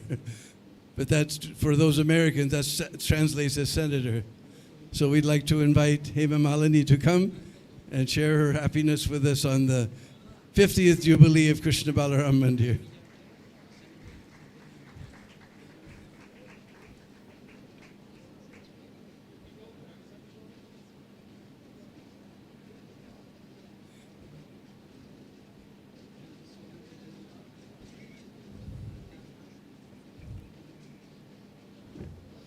Hare Krishna.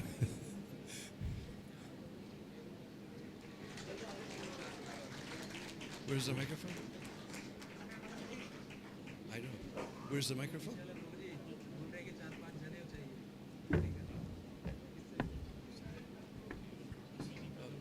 I just did whole introduction.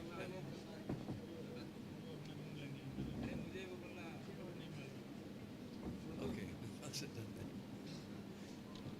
So everyone can please be seated, and we'll hear the wonderful address of Hema Malini.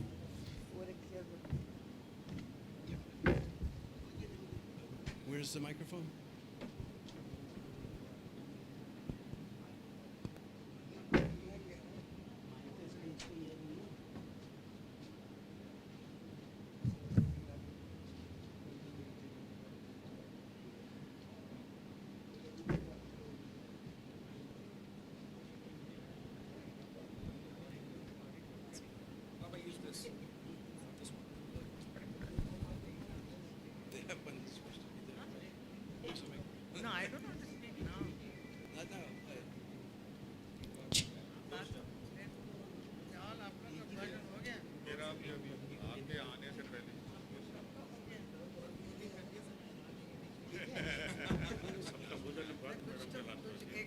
बोलेंगे बाद में बोल के।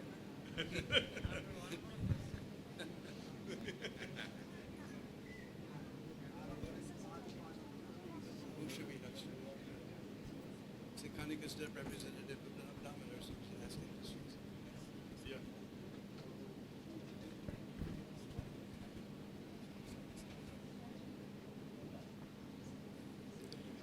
ॐ अज्ञानतिमिरन्धस्य ज्ञानाञ्जनशलाकया चक्षुरुन्मिलितं येन तस्मै श्रीगुरुवे नमः। श्रीचैतन्यमनोभीष्टं स्थापितं येन भूतले स्वयं रूपः कदा मह्यं ददाति स्वपदान्तिकम्।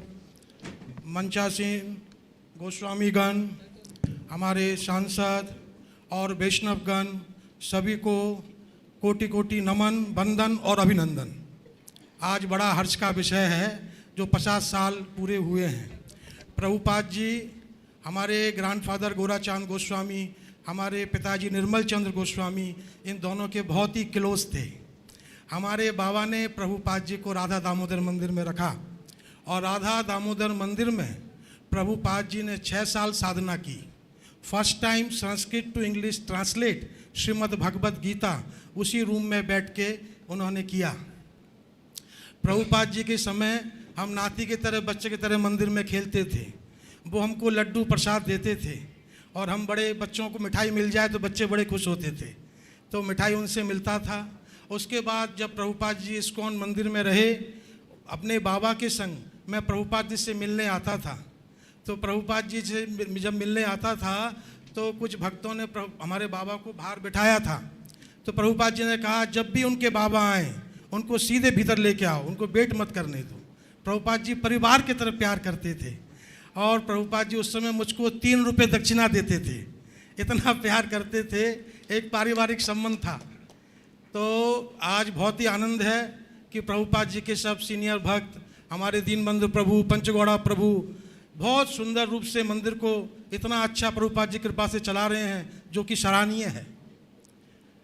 आज बहुत ही आनंद का विषय है कि अभी और सब भक्त लोग बोलेंगे। आज मैं राधा दामोदर जी की तरफ से सभी भक्तों को आशीर्वाद देता हूँ। स्वस्थाय रस्तु, चिरयाय रस्तु, धन धान रस्तु, श्री राधा दामोदर प्रेम भक्ति रताय रस्तु। ओम स्वस्ति, ओम स्वस्ति, ओम स्वस्ति। बोलो श्री राधा दामोदर लाल की, बोलो गिरिराज महाराज की, ऐसी भक्ति वेदांत स्वामी श्रील प्रभुपाद की जय। जय श्री राधे निताई गौर हरि बोल। So we thank Kanika Goswami from Radha Damodar Mandir. He gave very wonderful description of the relationship with Srila Prabhupada.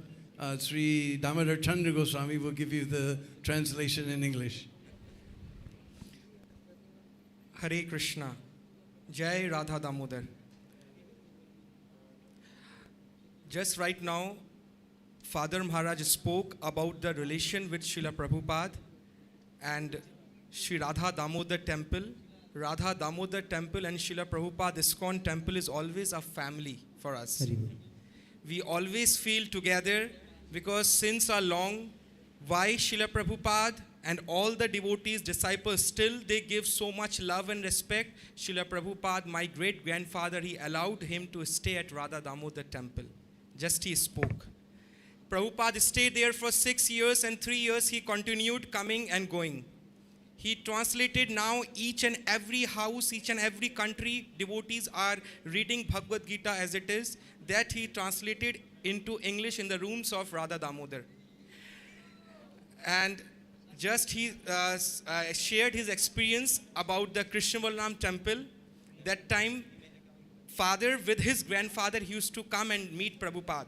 So once somebody stopped and said, you please wait, let me speak to Prabhupada. When Prabhupada knew that the Goswami of Radha Damodar, the Baba has come, please don't stop him, never, when he comes to meet me. Always bring him inside. I will always meet him.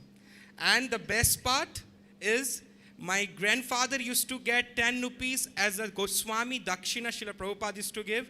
And father, he used to get 3 rupees Dakshina from Srila Prabhupada to the Goswamis. So this is a very old relationship which we always have with Srila Prabhupada.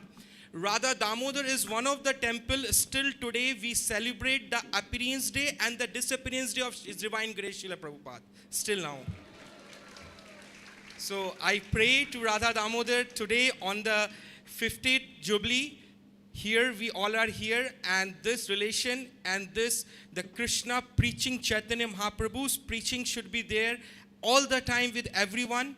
He really respect Panchagora Prabhu, all the sannyasis and the senior disciples of Srila Prabhupada were assembled here, and Honorable our Member of Parliament, Ms. Hema Malini ji. So she is also here. It has been a great honor and privilege for us to be here.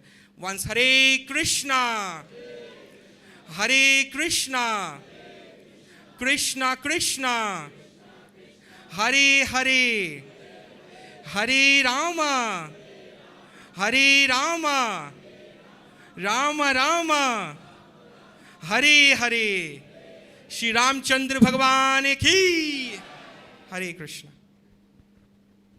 Okay. You have the microphone set up? So I would like to I have the great pleasure of requesting our Honorable MP, Srimati Hema Malini, to please share her joy on the occasion of this 50th anniversary of Krishna Balaram Mandir. She has always come and helped us in so many ways, and we have very, very dear relationship. And so we're very, very happy that she has come today. The Honorable Srimati Hema Malini. Radhe Radhe. Hare Krishna, Krishna Krishna, Hare Hare, Hare Ram, Ram Ram, Hare Hare. Vasudeva Sutam Devam, Kansachanura Mardhanam, Devaki Paramanandam, Krishnam Vande Jagadgurum. Atasi Pushpa Sankhasham, Hara Nupura Shobitam, Ratna Kankana Keyuram, Krishnam Vande Jagadgurum.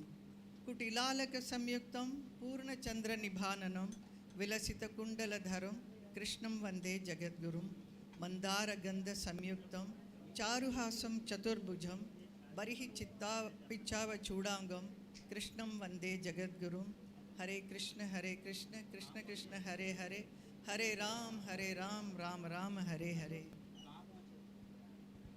आज के इस बहुत ही सुंदर और बहुत ही महत्वपूर्ण इस कार्यक्रम में मुझे आना हुआ है, जो ISKCON का 50 साल का एक बहुत बड़ा एक सेलिब्रेशन हो रहा है हमारे अपने वृंदावन में। इसमें आकर मुझे इतनी खुशी हो रही है कि मैं बयान नहीं कर सकती हूँ, और वो भी उसी वक्त हो रहा है जब मैं यहाँ की सांसद अभी भी हूँ। और मेरा कनेक्शन वृंदावन के साथ इन्हीं हमारे भक्तों की वजह से हुआ है। यहाँ पर बहुत सारे कृष्ण भक्त पधारे हैं, ISKCON के भक्ति लोग बैठे हैं, भक्त लोग, और हमारे ब्रज के बहुत सारे साधु संत लोग भी यहाँ पर उपस्थित हैं। आप सबको मैं प्रणाम करती हूँ, एंड बहुत ही मुझे खुशी हो रही है कि मुझे आपके साथ बीच में यहाँ रहने का अवसर मिला है।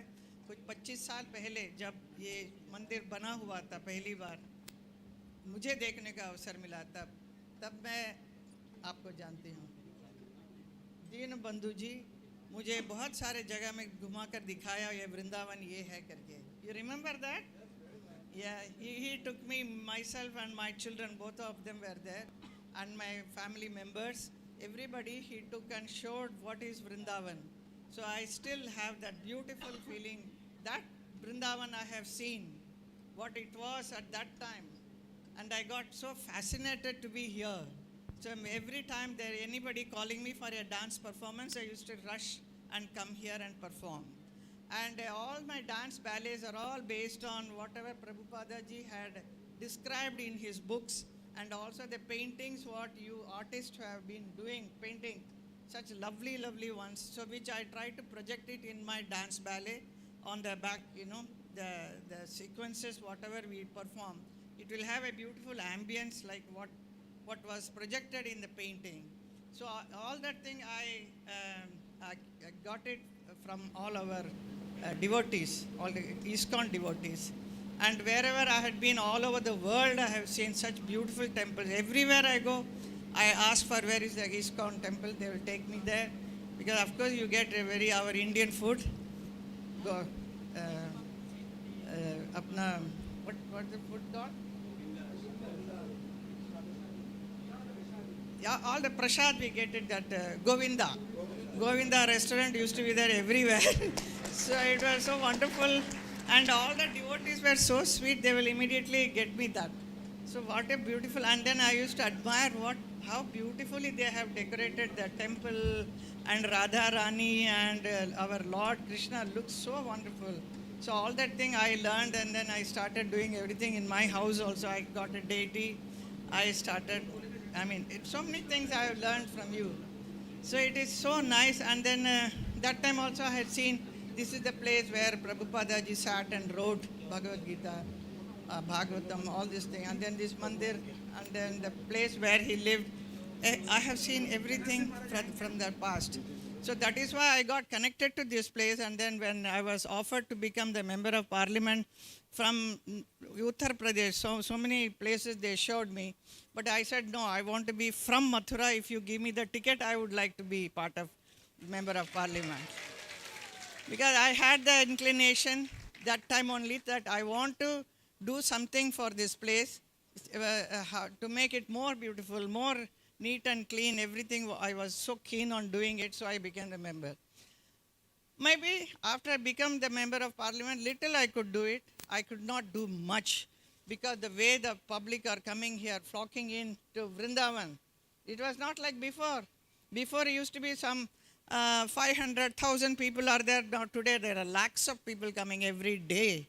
So it is impossible for any the administration to take care of all these things. So which still we are working very hard. We are trying our best. We are trying to do many things. I have done many, and then I have to do many more. I will not say I am very happy I have done. Because the Parikrama Marga of Vrindavan, so many things are there, which way I'll slowly, gradually I'm doing it. So like that I was able to be part of all of you. And that this is the time, the 50 years of celebration of Prabhupada ji, who was deeply in Gaudiya Vaishnava Sampradaya, and then he was the biggest member of Chaitanya Mahaprabhu's lineage, and he founded the International Society of Krishna Consciousness and Krishna Movement. Krishna's movement he established all over the world. He did at that in the early 60s. He went to America and he did. What a great thing what he did. Today, we are all very proud that we all belong to ISKCON. So that is the way ISKCON is established. Every year I can see one temple is coming up. Very recently, I am part of Mumbai. So in Mumbai, our Surdas Prabhuji, who was so important in my life because he is the one who brought me here and showed this is Vrindavan and all.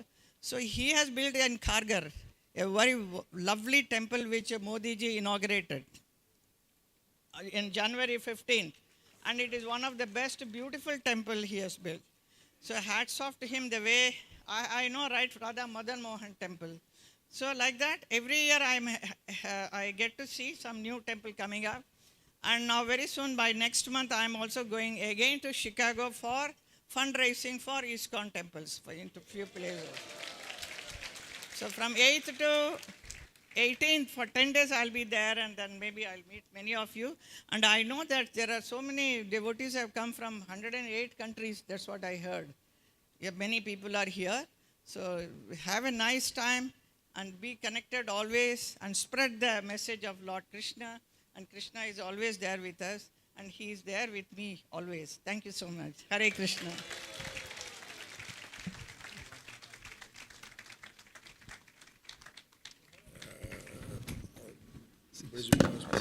All right, you're going to offer? Okay. So we thank the Honorable Member of Parliament, Srimati Hema Malini, for sharing her joy on the occasion of this 50th anniversary. So we also want to give her a gift from our heart to her heart. And now we'd like to invite His Holiness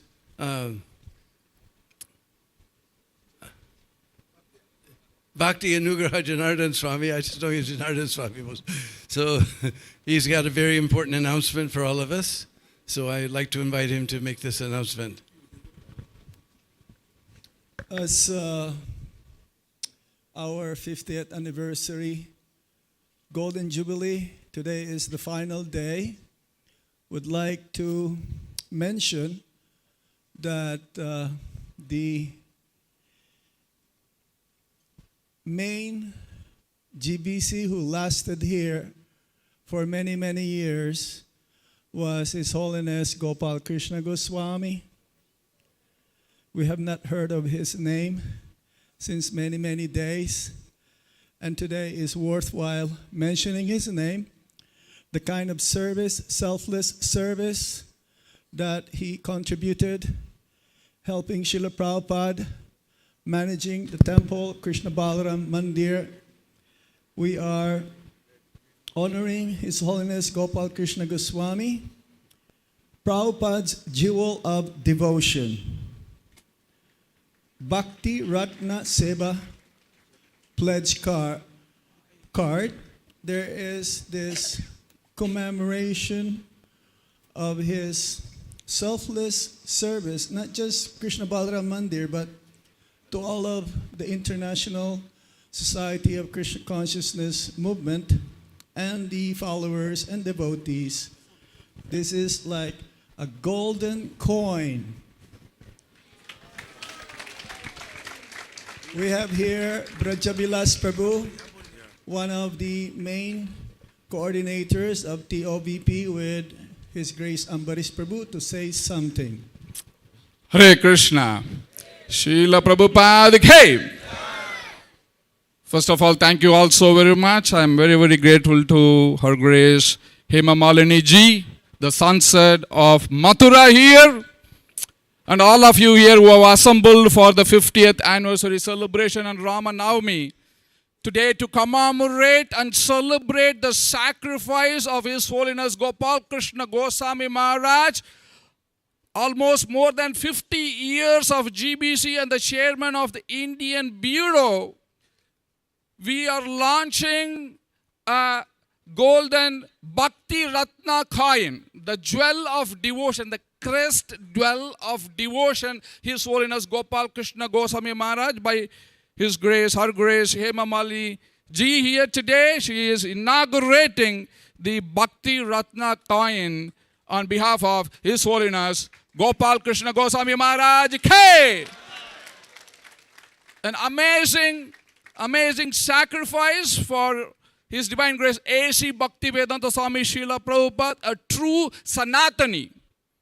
Sanatani who walked amongst us, spreading the message of Krishna consciousness under the guidance of His Holiness, His Divine Grace A.C. Bhaktivedanta Swami Srila Prabhupada Ki. Thank you. Thank you, Hema Malini ji.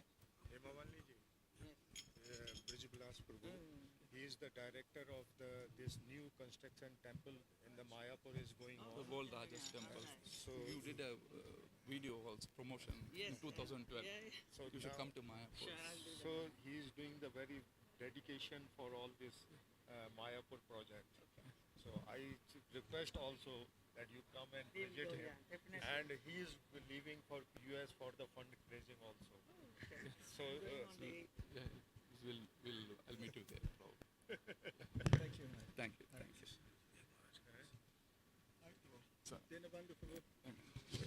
And also I forgot to mention, I wanted to give the first coin to His Holiness Bhakti Anugrah Janardhan Swami Maharaj as a recipient of the commemorative medallion of His Holiness Gopal Krishna Goswami Maharaj Ki. Hare Krishna.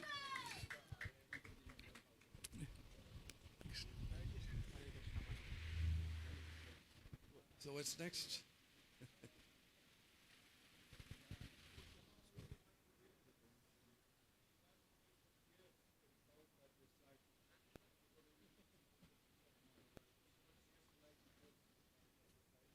Okay. So, where?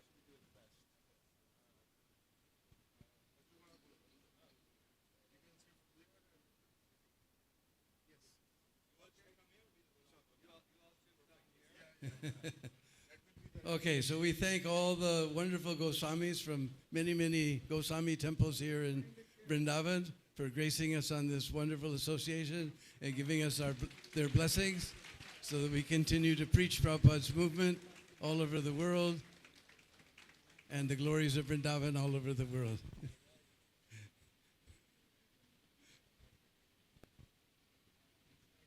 So, our Honorable Member of Parliament, Srimati Hema Malini, she wants to give gifts to all of the Srila Prabhupada's disciples who are here.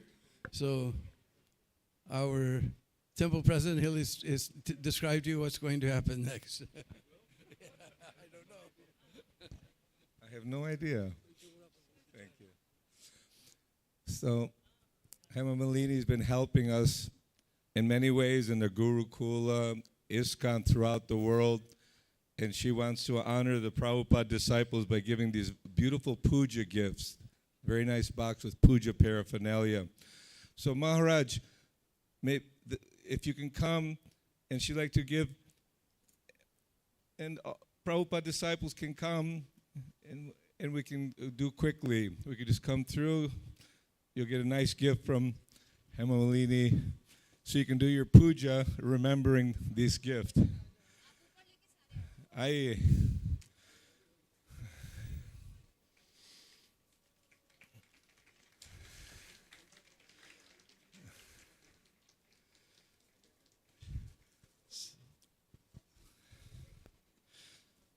Hare Krishna, Krishna Krishna, Hare Hare, Hare Rama, Hare Rama.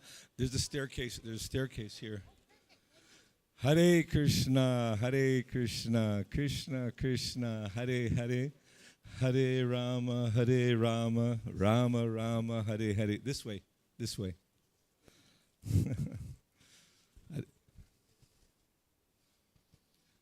Hare Krishna, Krishna Krishna, Hare Hare, Hare Rama, Rama Rama, Hare Hare. Hare Krishna, Krishna Krishna, Hare Hare, Hare Rama, Rama Rama, Hare Hare. Hare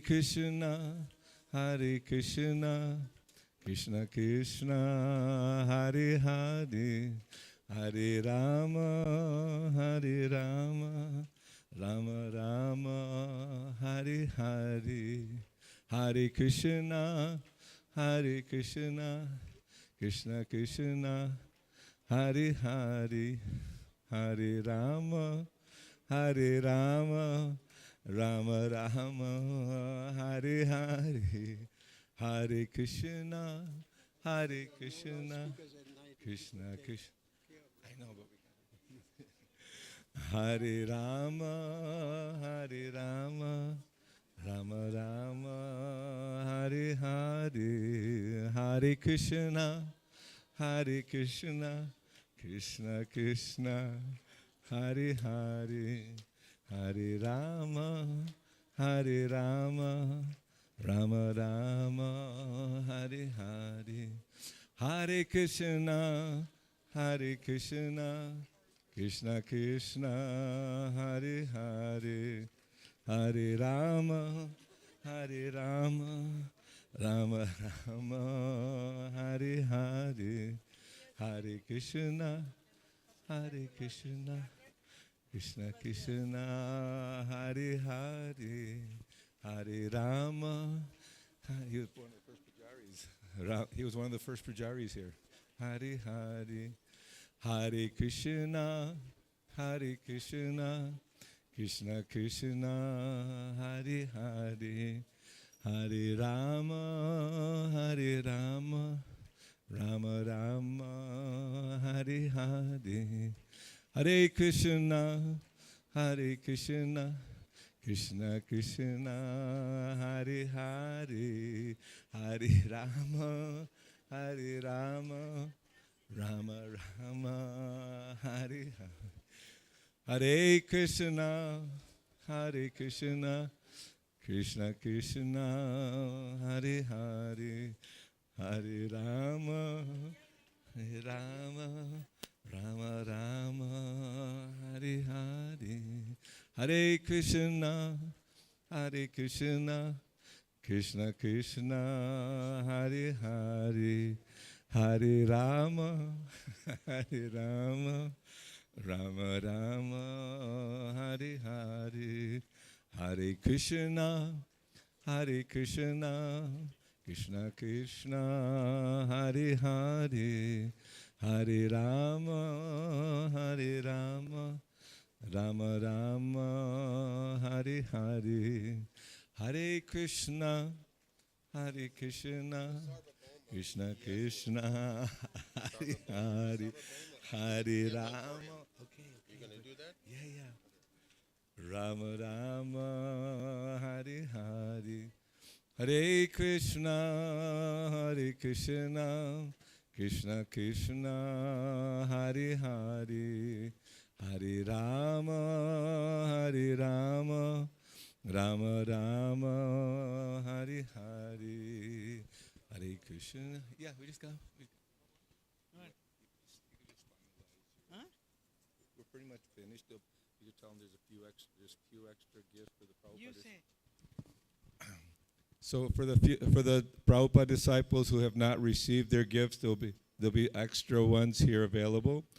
So we'd like to thank Hema Malini for wonderful offerings, support, and this wonderful gift for all the devotees. Bipin Mukutwala ji, he's the resident of this Vrindavan for the last so many years. Kitna saal? 4-5 generations are living here, and he makes very beautiful deities dresses and mukut and all the jewelry, everything. And that is his son Mohit and Vidisha, the daughter-in-law, and they are totally dedicated in making dresses, costumes, and decorating Lord Krishna, Radharani, and all of them. And he has dedicated themselves for this so many years. And you can see such wonderful work what they have done. In many of the temples you can see, even in Karghar and most of the temples abroad also, they are the one who makes the dresses. Radharani's lovely ghagras and all. And Mohit is very newly, he innovates lovely dresses according to the today's time, The ghagra cholis are all made by them, which you can see it on Radharani, which looks so beautiful, which normal common people will love to follow that. So such beautiful work they are doing. So, and they are part of my family, so I feel so proud to be part of them. And Vipinji is my younger brother, I will say. And then he has helped me a lot from the time I came to Vrindavan. So he is always there with me. In my progress, he is very part of it. Thank you so much, Vipinji. Again, we want to thank all our wonderful guests, the Goswamis of Vrindavan, Mother Hema Malini, always supporting and glorifying Srila Prabhupada with real appreciation for his accomplishments and and also the makers of all these gifts. If you see inside is some beautiful artik paraphernalia, so you can do your pujas and artik, remembering Vrindavan and appreciating such a wonderful gift from such. In everyday puja, you can use all this. These are all puja saman, which they have specially made for all the guests here today. So it's a very nice gift from their side, Bipin Mukutwala's side. Thank you, sir. You want to say something? Radhe Radhe. I am so happy I am here in the 50th anniversary of ISKCON Vrindavan. And मैं यहाँ की पोशाकें बनाता हूँ और मुझे बहुत अच्छा लगता है. मतलब राधा श्याम सुंदर, मैं सच बोलूँ तो मेरे सपने में आके मुझे बोलते हैं, राधा रानी ने मुझे 2-3 बार बोला है, मुझे ब्लाउज हरे रंग का नहीं पहनना, पिंक पहनना है, तू मुझे को हरा ब्लाउज क्यों पहना रहा है. तो मैं मुकुंदा प्रभु से बोलता हूँ कि प्रभु जी मेरे को तो लग रहा है कि राधा रानी को पिंक नहीं पहनना है, हरा पहनना है. तो बोले तुम्हें जैसा ठाकुर जी प्रेरणा देते हैं वैसा पहना दो. तो I make the outfits like this और मैं चाहता हूँ बस मेरा यही डिवोशन रहे और मैं कुछ नहीं कहना चाहता. Thank you. Srila Prabhupada's 50th anniversary, Golden Jubilee Ki. Devotees were very, very happy from all over the world. As you mentioned, at least 100 Prabhupada disciples they come together to celebrate such a wonderful occasion. We don't know when next we'll all be together because they're all becoming much older. So we're very grateful for you for taking the time to come here. And you're welcome to stay. The program will continue.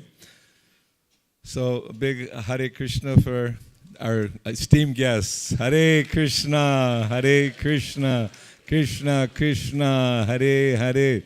Hare Rama, Rama Rama, Hare Hare. Srila Prabhupada ki jai.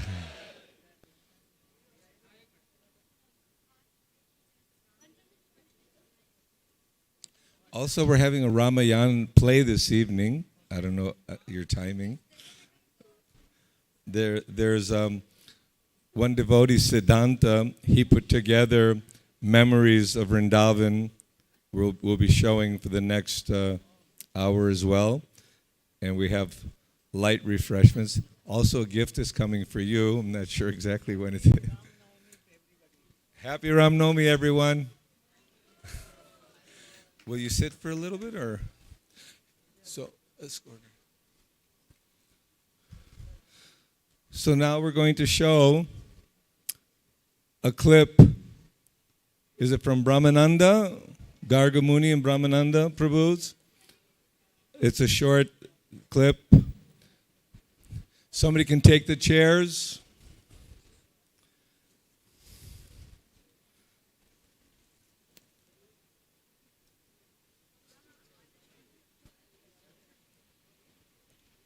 Who's got the clip? Who will show that?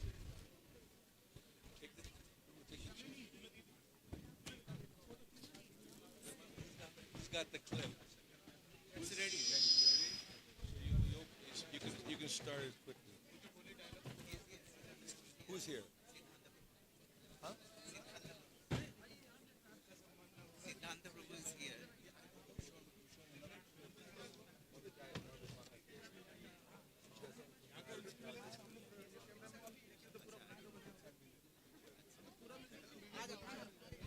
So,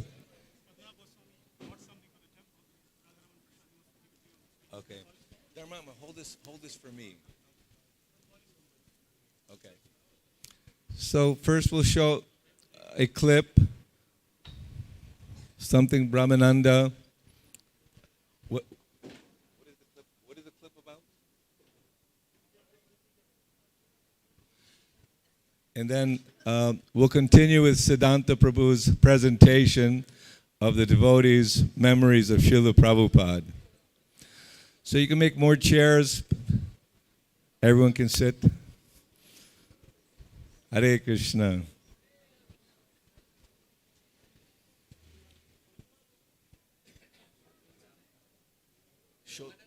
Huh? Yeah.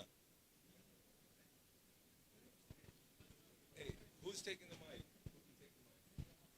Sir, what Prabhupada said, actually he wrote in his purport, Srimad Bhagavatam. Prabhupada said, but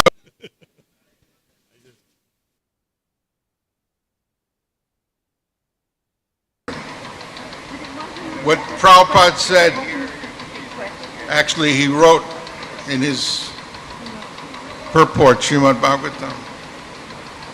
Prabhupada says, who created? First of all, creation. What does creation come from? Lord Balaram. Huh? Lord Balaram. No, what prompts creation?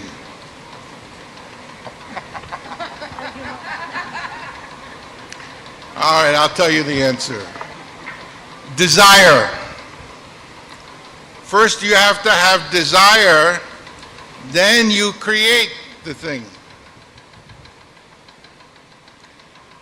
So, in Srimad Bhagavatam, 10th canto, chapter 13. Chapter 13 is stealing the boys and calves by Brahma.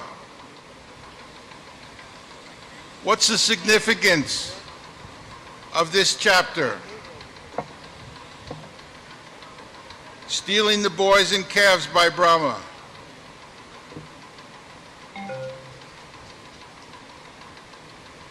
What's the importance? This was the last chapter that Prabhupada translated of Srimad Bhagavatam. Right here in Vrindavan, in his house, on his bed. You've all seen the photos. Pradumya holding the dictaphone. So, this is the final chapter, and this verse, this purport, is one of the final verses that Prabhupada composed.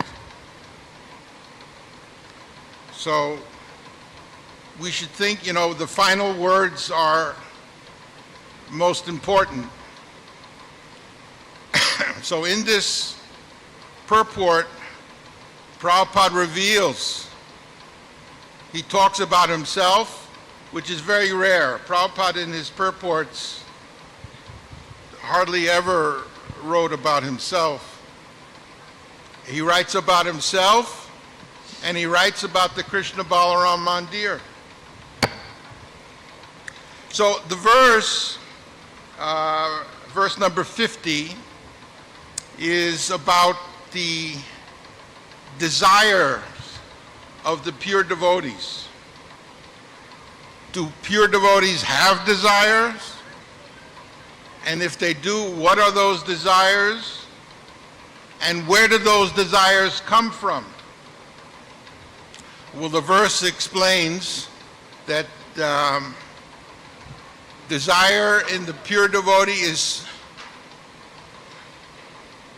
created by the sidelong glances of Vishnu or Krishna. So Prabhupada is writing about the word Svarkarthanam refers to great desires. As mentioned in this verse, the glance of Lord Vishnu creates the desires of the devotees. A pure devotee, however, has no desires. Therefore, Sanatana Goswami comments that because the desires of devotees whose attention is fixed on Krishna have already been fulfilled, the Lord's sidelong glances create variegated desires in relation to Krishna and devotional service. In the material world, desire is a product of Rajaguna and Tamaguna. But desire in the spiritual world gives rise to a variety of everlasting transcendental service. Thus, the word Svarkarthanam refers to eagerness to serve Krishna. In Vrindavan, there is a place where there was no temple, but a devotee desired, quote, "Let there be a temple. Let there be seva, devotional service," unquote. Therefore, what was once an empty corner has now become a place of pilgrimage. Such are the desires of a devotee.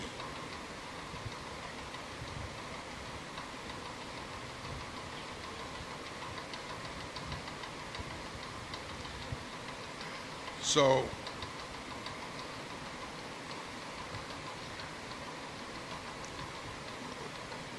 we may think that we constructed this temple and the deities and everything, but actually it was simply due to Prabhupada's desire. He wanted a temple in Vrindavan,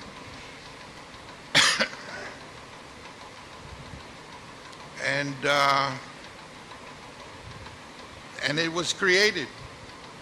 Simply even this phrase, "Let there be a temple."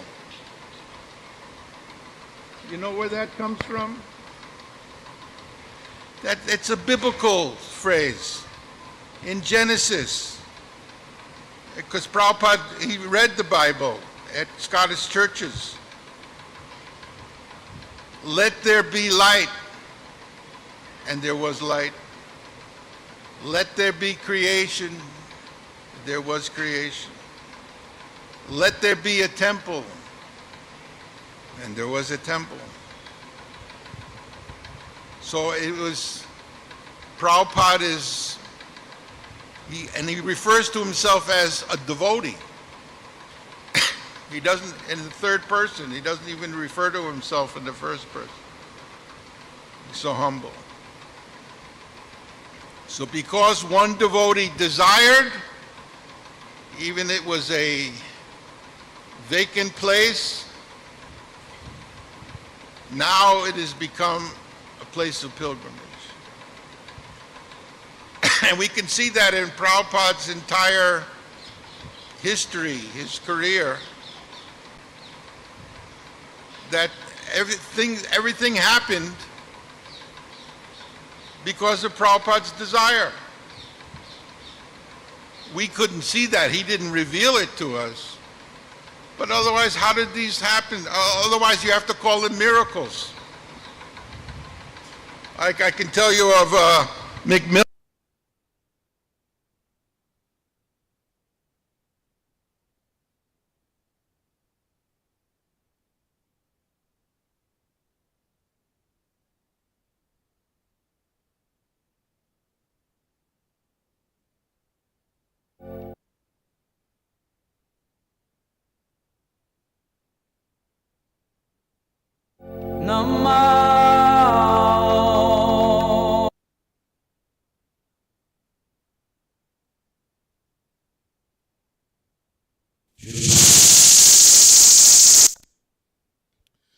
So this is the final video that I accumulated from all the Prabhupada memories centered around Vrindavan. And it's a very heartfelt collection. And we hope you enjoy it and derive some understanding and realizations about Srila Prabhupada.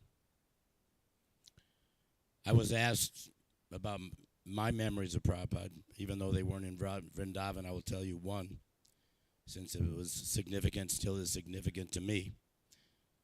I saw the devotees, met the devotees, and got Prabhupada's books in 1971. And in Dallas, Texas in 1972, Srila Prabhupada came to Dallas. We met him at the airport, and he came to the temple to give a Sunday feast lecture. And the lecture was about the importance and the significance of chanting Hare Krishna. All the lecture was centered on the benefit of chanting the Mahamantra. So afterwards, they opened it up for questions. First guy raises his hands. He's about 10 feet in front of Prabhupada. And he says, somewhat antagonistically, he says, what do you feel? What do you feel when you chant Hare Krishna? And without skipping a beat, in a heartbeat, Prabhupada sat back in the Vyasasana and said, I feel no fear. So that's a lesson that I took to heart. And whenever I feel down and out, I remember that lesson, that the panacea, the medicine for our anxieties being here in the material world is to chant Hare Krishna. So thank you for that. There will be, after the video, I will have 2 door prizes. So don't go away. Haribol.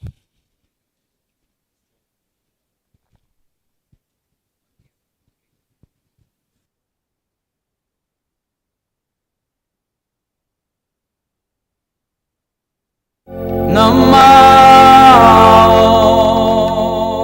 Vishnu Padaya Krishna Prastaya Bhutale Srimate Bhakti Vedanta Swamin Hite Namani. So in Bombay, it was a very sad day, one day, and that was on the 28th of September 1977. I got a phone call from Giriraj Swami, and that was at about 4:30 in the morning. And the most sad thing I heard from Giriraj Maharaj. He was crying on the phone, and he said, I want you to bring your big, in those days I had a big Dodge car. It was one of those huge cars, and the Americans used to make, where even you could sleep at the back. And he said, Prabhupada wants to leave his body. And I said, what? I never heard anybody say that somebody wants to leave his body. It sounded more like, he wanted to commit suicide or something. I said, what do you mean Prabhupada wants to leave his body? Where does he want to leave his body? He said he wants to go to Vrindavan, and he's leaving his body. He's going away. And we have to drop him at the station. But his body, because he hadn't eaten for nearly 6 months, he lived only on juice and charanamrit. So his body had depleted. There were hardly any muscles, and the bones and these veins were pressing, and it was very painful. So here was the person whom I had fought, then I had argued with. He was like a lion. He was a very, very fine debater. He could defeat anyone on the matter of philosophy. And then suddenly when I saw Prabhupada that morning, I saw that he was very, very thin, and it's like Krishna says in the Bhagavad-Gita, he had withdrawn himself, like a tortoise withdraws himself. So this morning, that's 28th September 1977, Srila Prabhupada decided to leave, and so for the first time I cleaned my car, because I didn't want Prabhupada to sleep in an unclean car. My wife arranged a nice silk bedding, and we had flowers and incenses. I drove to the temple, and there several things happened. Number one, when Prabhupada was brought down from his quarters, it was in like a basket, a big basket, and reminded me of stories like Moses or Karna.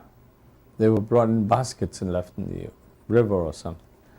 And I could see, like, there were devotees crying, and they were all devastated is the only word I can say. Spiritually, they were very much feeling intensely separation which was going to take place from Prabhupada. And I was supposed to drive, and I felt like a cruel, a real cruel guy, taking away Prabhupada away from the devotees. But that was my duty, I had to do that. So I was in the front driving. Next to me was Brahmananda Swami, he's quite big, and next to him was Tamal Krishna Swami, who was Prabhupada's last secretary, and finally it was Giriraj Maharaj. 4 of us, it was such a huge big car, 4 people could sit in the front. There were no bucket seats in those days. And there was, steering and the stick shift up in the steering wheel. And Prabhupada was resting in the back fully, and Upendra was his last servant. He was sitting down on the floor level of the car, and Prabhupada's luggage was behind. And Tamal Krishna Maharaj, like a school teacher, told me, drive very slowly. Don't drive fast, because in the Bombay roads there are potholes and Prabhupada will be very uncomfortable. So I said, fine. So I just asked them, we are going to Bombay Central Station, and which train are we going to catch? Prabhupada's taking the Mathura Express. He was supposed to go to Vrindavan. So now, mind you, this was from 4:30 and till 8 o'clock I had not had any water or anything, and then 9 o'clock, and then this was quite hot. Prabhupada was in the car. We were driving very slowly. Upendra from the back told me, Prabhupada wants you to drive faster. So I said, okay, if Prabhupada wants me to drive faster, I'll drive fast. I had been a rally driver when I was young, and I could drive real fast. So I just picked up the speed. And in those days, these were huge, big cars with big guzzlers, gas guzzlers. They could just move. The moment I pressed the accelerator, Tamal Krishna Maharaj got very upset. He said, I told you to go slow. What are you doing? So I said, well, I was just told by Upendra at the back that Prabhupada wants me to drive faster. He said, no, go slow. So I slowed down again. True enough, within a minute, Upendra was again telling me, Prabhupada had said, go faster. Now, why aren't you going faster? Now, I was getting, so I said, the real person I have to serve is Prabhupada, let me drive faster. And I said to Tamal Krishna Maharaj, you sort this out with Upendra and allow me to drive. So we reached, what we thought was, we reached too early to the Bombay Central Station. So myself and Ram Tulsi, another devotee there, we went to the station master to get the wheelchair for Prabhupada to transport him from my car to the railway in his special cabin. So I just, by my usual style, I asked the station master, this Mathura Express is going at 11 o'clock? He said, didn't you read today's newspaper? It's 10:30. The timing has just got changed today. And I looked at my watch and I said, there are 5 minutes left. The train's going to go in 5 minutes. Ram Tulsi and I ran with the wheelchair. And I told that station master, I'll pay you anything, but stop that train. Don't start it till I tell you. And he said, what? I've never had such a request. I said, there's a big team coming and there's a very holy person and he's going to leave his body in Vrindavan and he has to be on that train. And he said, leave his body? What do you mean? I said, just run with me. And so we were running. I was quite young then. I'm now 57, but at that time I was 37, 20 years ago, yes. So we put Prabhupada in there. Oh, I told Giriraj Maharaj, you guys goofed. It's, the train's going half an hour early today. He says, no, it's there in the timetable. I said, whatever is in the paper, that doesn't matter. The station master is going to blow his whistle and the train's going to go. So we better take Prabhupada with us. So we ran. Some of the devotees got the thing ready for Prabhupada in his special cabin, which was non-air conditioned. Should have been air conditioned cabin, but for some reason they booked non-air conditioned. And then we took Prabhupada, and just a few minutes before the train was about to leave, he was comfortably sleeping in his compartment. Now, mind you, this was already nearly 10:30 and I was so thirsty. So I had just gone to pick up a soda bottle from the stand at the railway. And Prabhupada's servant Upendra says, Prabhupada's calling you inside. So I just left that soda bottle and I went in the cabin, wondering why is Prabhupada calling me. And Prabhupada said, come closer. So I went very close to him and he said, I want to thank you for driving me. And it was very touching because he was in so much pain. He was just about to give up his body. I had done nothing much except this. So right there in the train in front of everyone, I just offered my obeisances, caught Prabhupada's lotus feet. Tamal Krishna Maharaj and others, don't touch his feet. I said, no, this is it. This is the last moment I'll ever get. And I said, Prabhupada, I surrender to you. You are my spiritual master.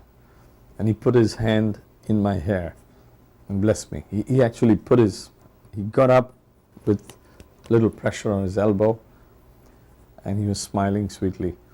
The train started. And some of the devotees said, look, the train started and you better jump off, otherwise the next station is, quite far away. Reluctantly, I jumped off the train, the moving train, and I kept watching the train till the last bogie had left. And I wasn't thirsty anymore and I couldn't care for the bottle. Then when I got into the car with tears in my eyes, lo and behold, there was Prabhupada's garland on the steering wheel. He'd not forgotten. There were a few conversations going on at that time that sort of all converged and expressed this thinking in Prabhupada about Gita Nagari. In one conversation, it happened downstairs in his house in Vrindavan. He was talking about his impending death. And he said, I have no lamentation, in the context of his impending demise, so to speak. I have no lamentation. These are words he would use, death, demise, I'm just paraphrasing him. And naturally he had no lamentation, sojati, nakanchati. But then he paused after saying, I have no lamentation about my impending death. He said, no, I have a lamentation. And one of us asked, not me, but one of us in the group, 3-4 people were there. You mean because you have not finished Srimad Bhagavatam? Srila Prabhupada said, no. That I have not established Varnashram.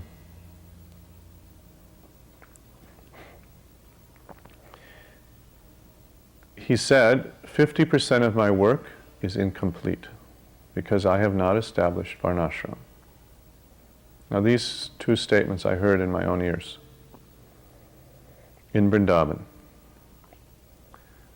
Then this thought kept coming up, what to do about this 50% of his incompleted work. It was in his mind. So he said on the roof on another conversation that I want to establish Varnashram. And I believe I asked him, how will you do that? It may have been Tamal Krishna, it may have been someone else, but it represented what we were all thinking. So I had the impression that I asked him. That may not be hagiographically perfect, but I was certainly in that questioning mood as well. How will you do it? We asked him. And he said, I will go to Gita Nagari, I will sit down, and I will teach you how to live off the land. As simple as that. So when Prabhupada was leaving his body, and he wanted to go, to Gita Nagari, and help us in knowing how to do Varnashrama Dharma. He stopped in England. By that time I was in Eastern Europe, and we had heard that Prabhupada was coming.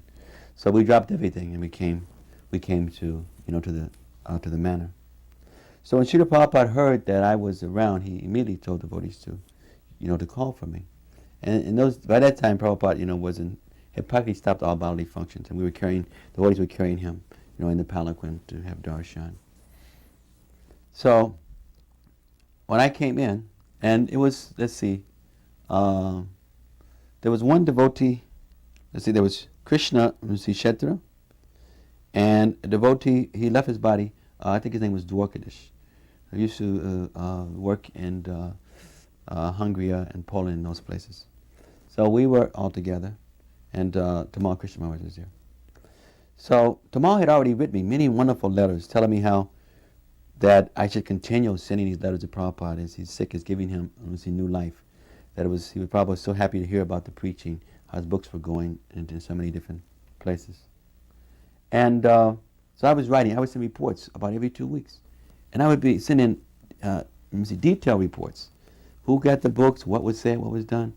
And Tamal would tell us how Prabhupada would hear this after taking lunch. And that after being garlanded and put chandan on him, and he would sit back, and Tamal would tell me he would close his eyes and he would swoon, etc. So Tamal was eager for me to come in, for Prabhupada to see me. So an interesting thing happened. I came in, I sat before Prabhupada's desk. And Prabhupada his voice was so weak. So he would call me, he would motion over to come closer. So then I came a little closer. And then he motioned for me to come around around the desk. And then when I came around, Prabhupada started rubbing my head. And then he started like crying, and then he embraced me. And then he said something which I didn't quite understand. But then what he said later, he says, your life is successful. And then I said, Prabhupada, we're only doing things because you are forcing us. Otherwise, how could we do anything? And then his voice became very strong, even though he was so weak. His body was so weak. He says, yes, and that is the parampara. My guru has forced me, and I am forcing you. And that is how things are going on. And it was so amazing. It was the most amazing experience I ever had with Srila Prabhupada. I mean, I couldn't appreciate it. And the next thing that happened shows you how I didn't appreciate it. Because it just came upon me, it was so fast. And Prabhupada was like so weak, and at the same time, he was so strong and giving so much love. So the next day, now this was the very last time I saw Prabhupada. The next day, Tamal wanted me to experience what Prabhupada's mood was when he would read these reports. So he wanted me to physically come in and to read a report to Srila Prabhupada. Because he would write me these letters saying, Prabhupada says, your work, he would give comments after, Tamal would read to him, and then Prabhupada would give some comments, and then Tamal would send me the comments. And they're some of the most amazing letters I've seen. And not because they're my letters, but they're some of the most amazing letters. So Tamal wanted me to experience what he was experiencing from Prabhupada. It's like Satyananda once told me, Sadananda. He had told me how once he was in the room when Prabhupada got a letter when I was in the communist countries. And Prabhupada didn't start speaking afterwards. He said, Prabhupada said, so he did not know the language. They do not know his language. He does not know their language. But the books are going out. He is a black man, a different race, and the books are going. He says, and the books are going, and he says, and Prabhupada went into like a trance. He says, the books are going, and he says, Prabhupada just went out like that. And so these are the kind of things that were going on. So Tamal wanted me to experience something of what they were experiencing when Prabhupada would read the letters. So now, the day before, Prabhupada has embraced me and told me my life was successful. And 4 of the devotees were in the room. So now I'm going around kind of puffed up, Prabhupada has embraced me, And everybody was saying, people knew me then as Ganesham. So everyone was saying, those who knew that, Ganesham was embraced by Prabhupada, this and that. So I was feeling cocky, Prabhupada embraced me. So the next day I came in, reading my report. And the report, I think, was from activities in Eastern Europe. And I started reading about the events of how the books had gotten out, this professor had taken, this library had accepted, this museum had accepted. And Prabhupada at one point stopped me. And he said, it is by Krishna's mercy, very piercing. He was chastising me that I was accepting, one, that I deserved his darshan, that I was feeling proud of what I had received. He told me some other things in that same session about the communists, if they don't take the Krishna consciousness, they will have no grain, there will be many problems. But this one, he tuned into me and said like this. It was the very last words that Prabhupada had ever said to me, the very last time I saw him. And it just lived with me to realize that we must always remind ourselves that anything that we're able to do, it is by the mercy of Guru and the mercy of Krishna. So here, the best time I had with Prabhupada, the most amazing experience was the day before, and the most devastating experience was the last one of this serious chastisement.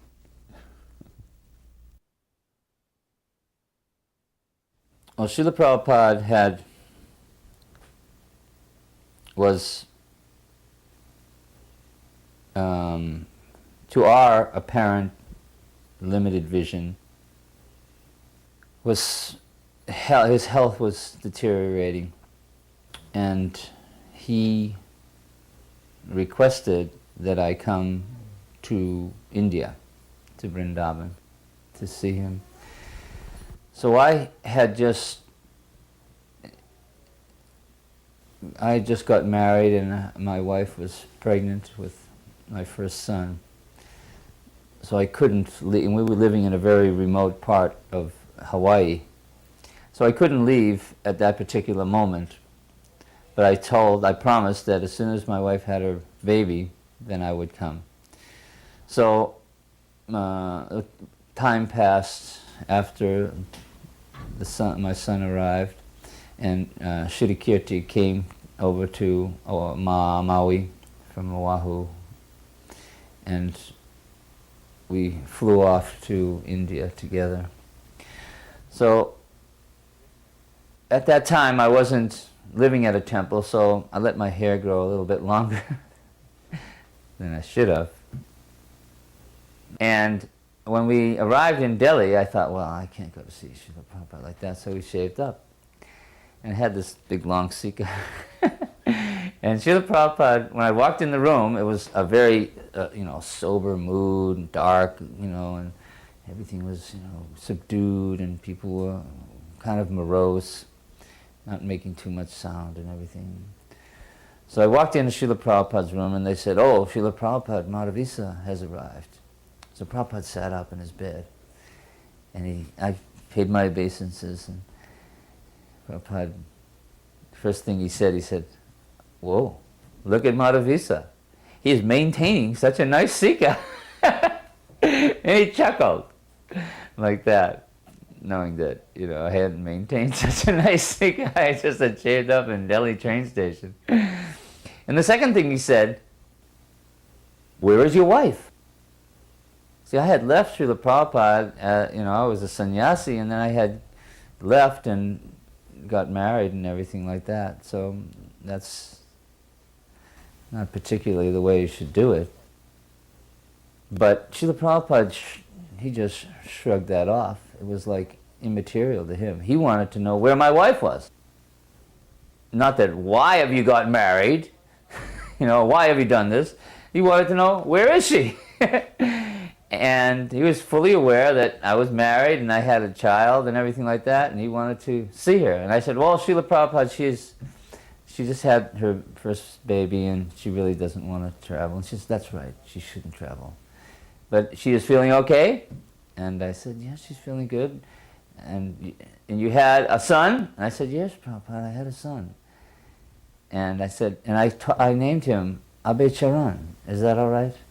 And he said, yes. He said, that is okay. You've named him after your spiritual master. And then he went on to explain the famous purport that's in the Srimad Bhagavatam about the elephant and the crocodile. That the elephant is very mighty and very strong, but when he enters into the water, he becomes victimized by the crocodile because he's not in his proper atmosphere. If he's on the dry land, he can annihilate, he can crush the crocodile. But because he's in the water, he's at the mercy of the crocodile. So he said, similarly, we may be situated in the wrong atmosphere for executing Krishna consciousness. We must put ourselves in the right atmosphere, and then we can execute our Krishna consciousness and with all strength and vigor. So he said, it doesn't make any difference. You are a sannyasi, now you're a householder. That doesn't make any difference. The proper thing is just to go on with your Krishna consciousness. Execute it. If you can't execute it, if you're becoming weak by artificially embracing a sannyas order, and you must take another order to become strong again, that is all right. But the most important thing is don't leave the association of the devotees and continue on with your Krishna consciousness. And he made me feel so good. When Prabhupada asked me about the Bhagavatam, he called me, he was getting a massage, and called me up and asked me, said, so in my absence, you can complete the Srimad Bhagavatam. I said, yes, Prabhupada, I try to do that. Yes. I said, okay. Good. And I said, and if I have questions, I could ask Sridhar Maharaj. He said, yes. He said, he is the man. You can ask questions. Yes, that's okay. That's good. I wasn't actually around. I mean, I was right there, but I wasn't around Prabhupada too much in the final weeks, actually, because for the final part of the Bhagavatam, Prabhupada asked me to do the translation. So I was actually translating the verses for the final volume, and that took all my time. Because what I would do is I'd do the transliteration, I'd read all the commentaries, I'd translate the verse and do the synonyms, and then I would bring it down to him and read it to him. And then we'd hold the microphone to his lips and he would dictate the purport for that last volume. So that kept me pretty much occupied because I would have to have everything ready to read, and it would take a lot to make sure that it was right. So I had to go down and read it, and I'd go right back up to the room and work on the next verses, because if he could, anytime Prabhupada was ready to do more, I had to be ready. I mean, there was no saying, well, I'm not ready. You know, that was it. That's Bhagavatam that people wouldn't have. So for the last weeks, that's basically what I was doing. So I was right there. I was right in the next in the compound, but I was always translating, you know, as fast as I could. So I was reading one letter from our God brother Siddha Swarup. Now at that time, historically, Siddha Swarup had been a bit of a iconoclast in ISKCON. He was apart from the most of his God brothers. He had his own unique style and perspective on things. And in that exact time, he had really left again. He had come in and then left again and gone back to his own establishment in Hawaii. But of course, he was a devotee of Prabhupada still. So he had written a get well card to Prabhupada, and I was reading it. Prabhupada was lying down, I was standing up, and the get well card said, "Dear Srila Prabhupada," he said a variety of things. I'm praying for your health and this and that. But he came to one particular line where he said, "I am a resident of Hawaii, and I hope that if you think of Hawaii sometime, you may also think of me." And I suddenly heard Prabhupada choke up, and it burst out. I was looking at the card and I looked up at Prabhupada's face, and in that span of time, the tears had already come down, halfway down his cheeks. So I don't know if they sprayed out or what, or if they were already dripping, but they were clearly down at the level of his nose, the bottom of his nose. And he choked up and he said, "I am always thinking of you. I can never forget." And this was indicative of the way he was at that time. Any nice thought could bring him to tears and to deep appreciation. Someone brought ice cream from New Vrindavan to Prabhupada in Vrindavan, the final days. And Prabhupada took it right on a teaspoon and ate ice cream from New Vrindavan. They had dry ice that kept it cold. And they brought him a ring they had made. And as soon as we showed Prabhupada the ring, he said, "So, where is the bride?" He said, "Where is the bride?" Prabhupada's position, you know, after you were with Prabhupada for a while, you got used to Prabhupada's physical condition that was so devastating when you first saw. So we would be around Prabhupada's bed, and then new devotees would come in, and as they first saw Srila Prabhupada, they'd start crying, and it would be so pathetic that we'd all start crying. The Swedish devotees crying when they first saw Srila Prabhupada. So we'd all started crying. And then Prabhupada said, at one point he says, "Why are you all crying?" So he said, "Srila Prabhupada, we're crying because you're so sick and we are afraid that you may leave." And Prabhupada said, "I will never leave you." He said, "I live forever in my books. I will never leave you. I'll live forever within my books, so there's no reason to cry." He said, "Old people die, that is natural." He said, "When a young person dies, that's some mistake, because young person should live to their old. When they're old, they should die. And that's, for me, it's natural. It's a natural thing, so don't cry. So then one devotee said, but Srila Prabhupada, we're crying because we can't be without you. And when you leave, we won't know how to communicate with you.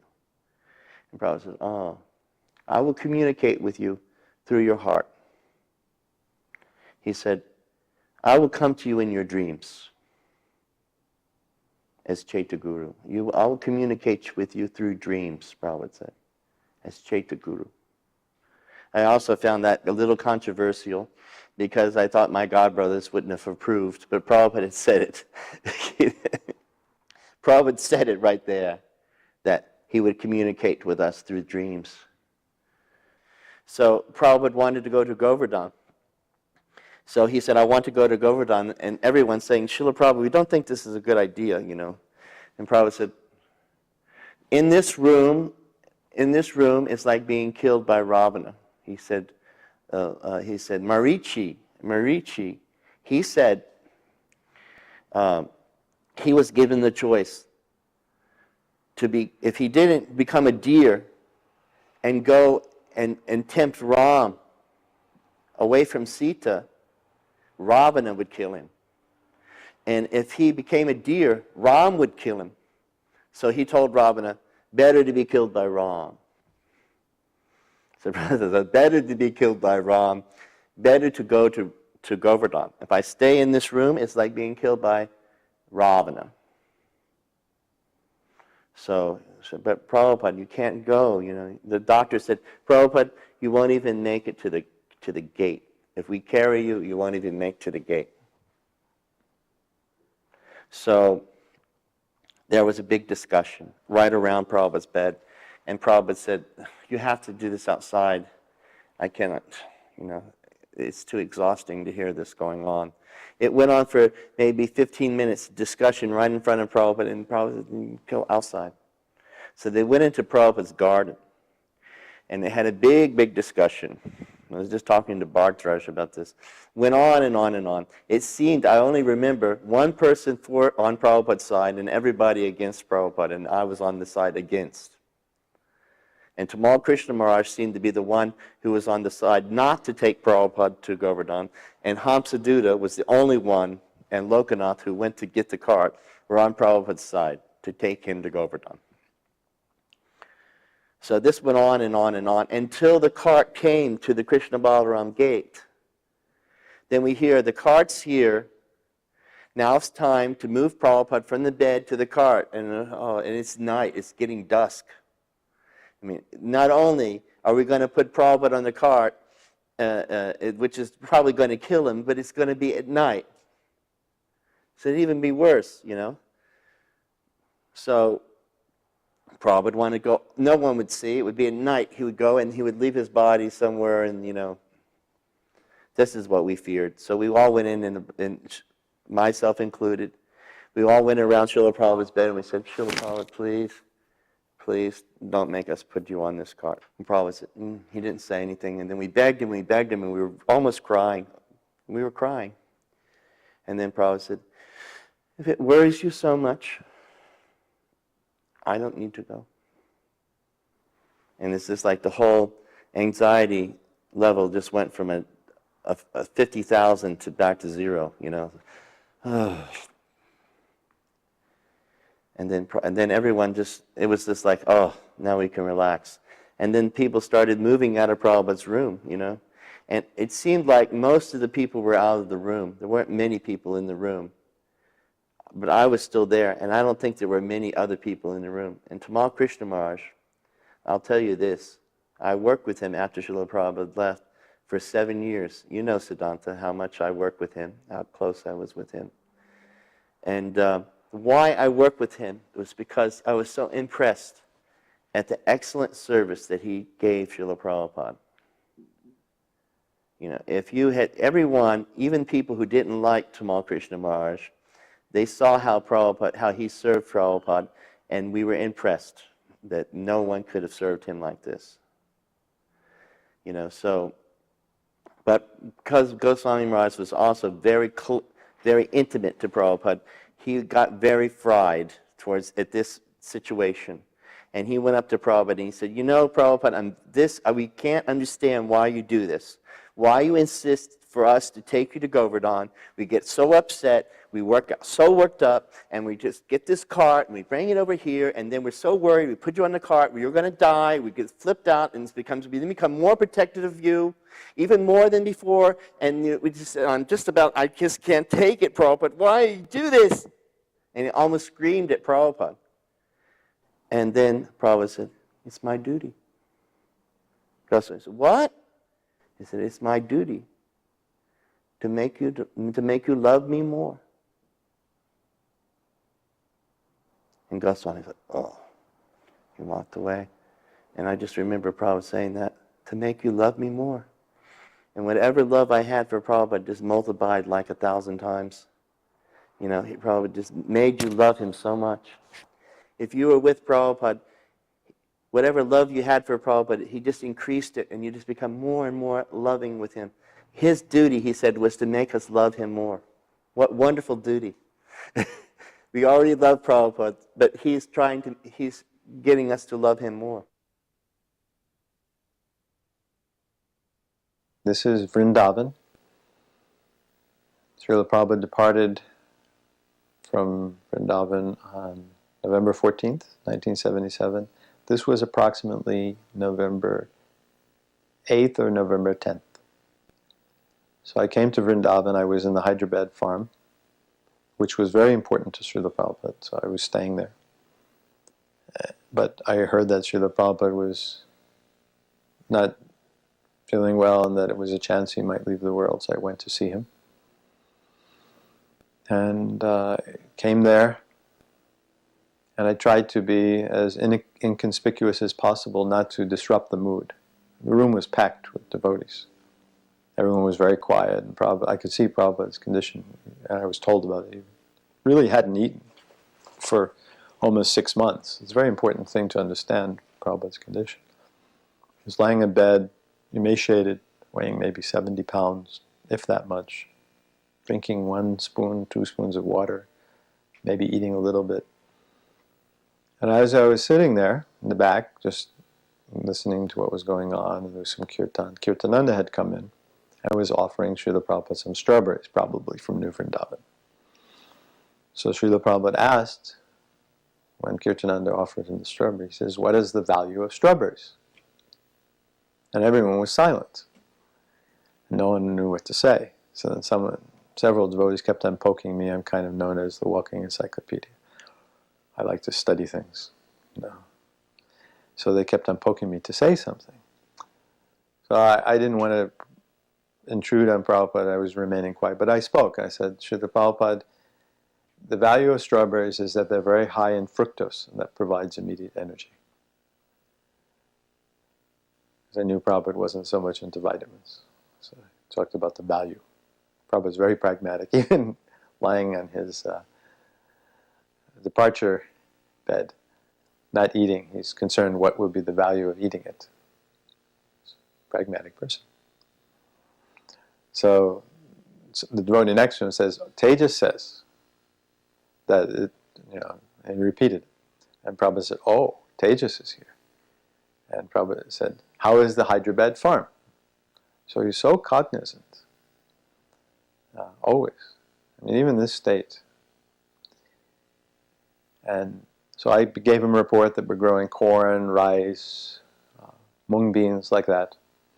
And as soon as I said corn, Prabhupada said, oh. He says, corn. You can grind the corn, and then there are big pieces, which you can boil with water, cook with water, like rice, it's called bhat. And the other, the fine powder, you make that together like a roti, and you cook that on the pan, the cooking pan. And he says, and the villagers, they very much like this. So here he was, from a physical point of view, starving.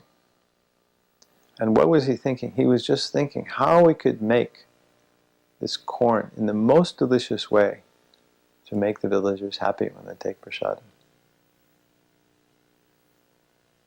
This is a person of unlimited compassion. I was amazed at Srila Prabhupada's being able to transcend his bodily condition. For example, I was there when, right near the end, and the Kaviraj, who they had flown up from Calcutta, one of the best. Prabhupada had a dream about this Kaviraj, and he was a really excellent Kaviraj. You could see he was dhira, he was a sober practitioner, very Brahminical like that, and very, very reverential to Prabhupada. And he was from the Sri Sampradaya, big white and red tilak. And one day he told, I got this second hand, from perhaps Harisori, but he said, you know, I had doubt that your Guru Maharaj was actually a Paramahams saint. But he said, I have assisted, thousands of people dying. And usually in this condition, when there's no more muscle and fat to cushion the nerves from being pressed against the bone, he said, people are in such agony that I have to administer morphine. And he says, your Guru Maharaj never manifests the slightest expression of pain. This was in Vrindavan, the end of October, early November 1977. Prabhupada was preparing to leave. And I was sitting on the side of his bed, massaging his arms.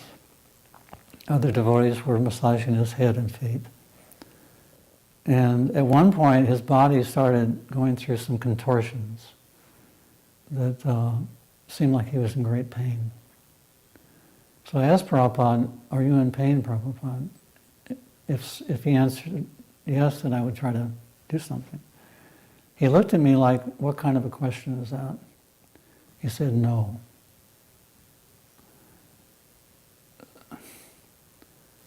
So Prabhupada was not affected.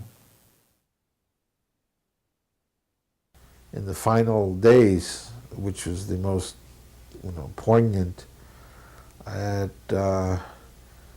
we were there in Vrindavan and having like the vigil, the kirtan, and taking turns chanting softly with the little symbols. And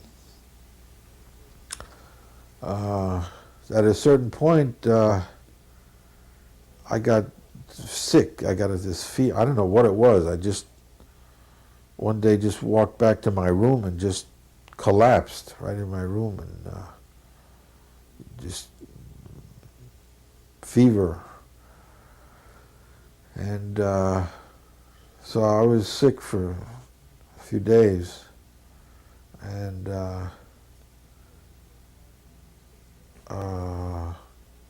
anyway, it took me about a week or so to recover, and then I was able to, when I got better, then I was able to again go and see Prabhupada. So when I came there, of course Prabhupada was just lying on his bed, and he was conversing with his servants, and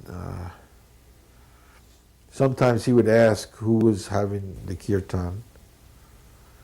And so that particular day he asked, and they said, they mentioned my name, and then Prabhupada said, oh, Brahmananda, and then and then I came forward, and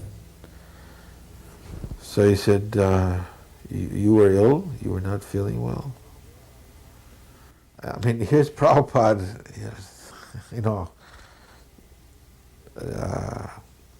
just completely shriveled, and I mean, Prabhupada was not maybe feeling. I mean, when Prabhupada was concerned, I'm not feeling well. I had just a little fever, and here's Prabhupada on his departure bed, and he said, "Oh, you were not." I mean, he with such concern, and really with love, and I just was totally affected by that. How Prabhupada could be thinking that I wasn't feeling well. So I think this is the thing that affected me most, how much Prabhupada loved us. But the thing is, we're not very lovable. And we all have defects and so on. But why did Prabhupada love us? And he loved us because he saw us as servants of Krishna. And he also even said that we were sent by his Guru Maharaj to help in his mission. But anyway, Prabhupada saw us as Krishna's servants, and his mission was to spread Krishna consciousness. So whatever we could do to assist and do something in this cause of Krishna consciousness, Prabhupada very much appreciated. I was also there when Prabhupada disappeared, left this world, and I'm sure you've probably heard plenty of stories from the devotees that were there. My own feeling at the time, it was just such a feeling of helplessness and desperation, because, in fact, it was like that a lot during the last couple of months, because it just felt like it was inevitable, but you couldn't stand the thought that he wasn't going to be with us. And on that last day, everyone was chanting. At first there was a kind of a back and forth, and then everybody began chanting together in the last moments. And again, it's not something you can empirically establish, but it felt like there were many more people in that room than were actually there. It felt like there was a heavenly chorus. It felt like there must be so many other personalities from other places who were present. And there was this tremendous feeling. I'm not trying to make light of it. It was like a Technicolor finish. You know, like when you have this spectacular ending to a movie or something. It was like this glorious chanting was going on, and Prabhupada was, with his last breath, was Hare Krishna, you know, uttering the syllables Hare Krishna, and you could almost feel the ascent. You know, it was like you sensed, okay, he's ascending now, he's with Krishna. And the emotions were so intense in the room, and some devotees became completely hysterical, crying. One devotee threw himself on the floor and just weeping, he couldn't control himself. Other people were completely stricken or stoic, or there were so many different kinds of reactions. But it was a very intense moment. But there was nothing inauspicious about it. It was completely auspicious. Sometimes they describe the sentiments of the gopis as being simultaneous nectar and poison. It was kind of like that. It was ecstatic because you knew that Prabhupada had perfectly executed the mission of human life and was back to Godhead. And but for us, it was loss. Irretrievable and irreplaceable loss. So it was a very difficult period. After Prabhupada had left, devotees were collecting memories of Srila Prabhupada, and no one had gone to see his godbrother, Dr. O.B.L. Kapoor. So I decided to go to see Dr. Kapoor when I was in Vrindavan one time and ask him about his memories of Srila Prabhupada. And he gave me a very beautiful story. And he was 13 years younger than Prabhupada, but he used to come all the time to the pharmacy and to ask questions, discuss Krishna Katha, like that, and they became really close. So one day when he came, Prabhupada handed him a vial. Said, here, take this vial, this tonic. This would be very good for your health. So Dr. Kapoor said, yes, I will take this, thank you very much. But why you don't give me the tonic that you're taking? So Prabhupada said, well, what tonic is that? He said, you know, the tonic of Krishna Prem. Prabhupada laughed. He said, well, I don't have that tonic, but I do know the formula. And Dr. Kapoor said, well, if it's not a secret, perhaps you can share it with me. He said, yes, I can share it with you. It is not a secret. The formula is Trinadapi Sunichena Taroriva Sahishnana Amanina manadena kirtanaya siddhahari, and I shall spread it the whole world over. So trinadapi sinichena, more humble than the grass. Taroriva sahishnana, more tolerant than the tree. Amanina manadena, not desiring any respect for myself, but desiring to give all respect to others. Kirtaniya siddhahari, in such a state of mind, one can chant the holy name of the Lord constantly. So at the time, Dr. Kapoor thought he was just making a casual pronouncement. But he told me, now that I look back over the years, I realize that even at that time, he had a plan like that. He was thinking like that. I shall spread it the whole world over. So I was thinking how Prabhupada said this is the formula to get Krishna Prem. And Srila Prabhupada was the embodiment of that verse. So I want to give some of Srila Prabhupada's pastimes to show how he embodied that verse. So, Trinadapi Sinechena, more humble than the grass. This is a pastime that Srila Prabhupada performed in New York in July 1972. It was just around it was actually the July 4th holiday weekend. And devotees had come from all over the East Coast, from far south as Miami, as far north as Montreal and Toronto, as far west as Chicago and St. Louis. And there were thousands of devotees in the New York temple. And then when Prabhupada was to leave, so many devotees drove him to the airport. And they went with him into the departure lounge. You could just see him to the last second. So the departure lounge was filled with devotees. Now, the airport officials had a problem because there was no room for the passengers who were booked on the plane to come into the departure lounge. So one of the officials looked around and spotted Rabindra Sarup, who was kind of a tall person, and explained the situation to him and asked him if he could ask your people to kindly leave so that persons who are on the plane can come in to the departure lounge and to board their flight. So he said, okay. He could understood the situation and went and spoke to a couple of devotees, but no one was having any of that. I'm not leaving, no way. Then he realized that he's not going to get anywhere. Now, Rupanuga had just taken sannyas in May of that year, so he was a new sannyasi and he was a GBC. So Rabindra approached Rupanuga and explained the situation to Rupanuga and asked him if he could take care of it. So Rupanuga immediately, okay, done. So he got up one of the chairs and he said, attention all devotees. We now have to leave the departure lounge to make room for the incoming passengers. So all devotees, please get up and leave the departure lounge.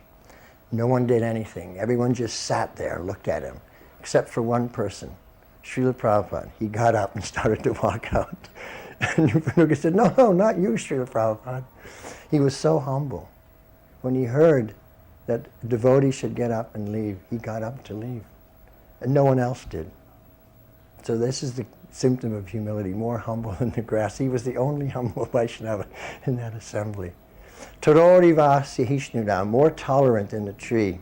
This pastime took place in 1975 when Prabhupada was going for the first time to South Africa after he had been in Kenya. And he was flying on the plane, and on that plane was the South African football team who had just played in Kenya. So they were a rowdy bunch, and they'd won the match, and they were kind of, happy and upbeat.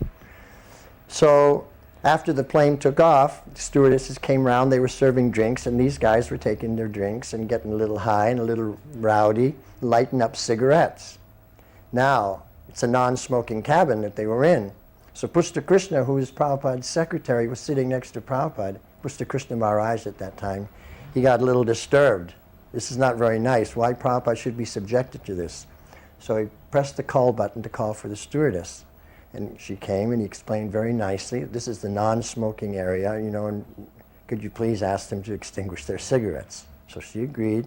She asked these football players to extinguish their cigarettes, which they did do. Then she left. But after a few minutes, they lit up again because they were really drunk. So now, Pushta Krishna could see that he wasn't going to get anywhere with the stewardess. So he decided he was going to take matters into his own hands. So he got up, and he was going to get heavy with these guys. Srila Prabhupada said, oh, where you were going? She said, well, they're smoking, Srila Prabhupada. Sit down. And then Srila Prabhupada looked him right in the eye and said, what is the difference between us and them if we cannot tolerate? So Prabhupada tolerated the cigarette smoke and the rowdiness and everything. He was undisturbed. And he said, what is the difference between us and them if we cannot tolerate? So the pure devotee, the Vaishnava, he exemplifies this. Tarori vasahishnira, more tolerant than the tree. And then amanina manadena, not desiring any respect for himself or any honor, but desiring to give all respect and honor to others. So pastime, this was just end of 1975 and 76. I think it was January 76. I had arrived in Bombay December 75. And at that time, the Bombay temple was just a hole in the ground with the foundation. And Prabhupada's rooms at that time was at the back of the property, which are now the BBT building. So Prabhupada had come early January 76, I believe, sometime in January. And he wanted to really get this project moving. So the next morning after breakfast prasadam, he had a big meeting in his rooms with all the people who were involved in doing this project, and the sannyasi, the GBC temple president, all the people, everybody. So they're in the room having this big important meeting. Then up the stairs comes the cleaning lady, a Bungi lady from the Bungi colony, not far from the temple. And she has her little balti, the wooden bucket, and her daru, the straw broom, because she comes up every day and cleans the rooms. So she comes up to the top of the landing, and the door is slightly ajar. So she looks through and she sees Prabhupada there speaking, and all the devotees and the architects and the contractors and everything. So she can't go in, but she can't not do her service. She can't go down and forget about it, because that 1 rupee feeds her children. She needs it, so she doesn't know what to do. So she's just standing there. Meanwhile, Prabhupada's speaking, and as he turns his head to the right, he sees through the door that's ajar, he sees the cleaning lady standing there. So immediately he stops the discussion. He says, now we have to stop. The cleaning lady has come. When it's her time to clean, then she's the authority here. Everyone has their area of authority. And when it's her time to clean, she's the authority. So we have to get up and leave. So they got up and leave. So the Jagat Guru recognized the authority of that cleaning lady. Amanina amanadena, giving all respect to others and not desiring any for himself. In this way, kirtaniya sadahari, one is able to chant the holy name of the Lord constantly, which we always saw. Srila Prabhupada always chanting the holy name of the Lord constantly. So here we see that Prabhupada was the embodiment, the personification of that verse, which he said many years back, he had explained to his godbrother that this was the formula to get Krishna praying. And he would spread it the whole world over, and he was the embodiment of that. Krishna Kirtana Ganana Tanapano Anilo Premadana Koruna Prachu.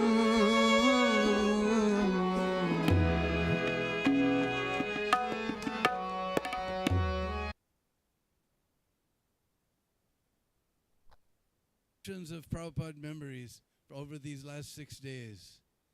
And we also, this is probably our last being all together for some time anyway. So on behalf of the Vrindavan Temple Management, we want to thank all the devotees who've come here and made this such a memorable event. We fall at your feet. We're just completely amazed how wonderfully the devotees have been taken care of, and how we've been taken care of. So we thank all of you for coming. And it's been a wonderful festival having all of your association. Thank you very much. Hare Krishna. 50th anniversary of Sri Krishna Balaram Mandir ki Divine Grace, Srila Prabhupada ki. So, next, we have seen some incredible dramas and dances and things. The next performance, what is her name? Nama Chintamani. She has she herself is a very wonderful performer. She has a very wonderful group of performers with her. This is going to be an amazing grand finale for our 6-day program here in honor of the 50th anniversary of Sri Sri Krishna Balaram Mandir. She's going to present Ram Leela, Ramayan.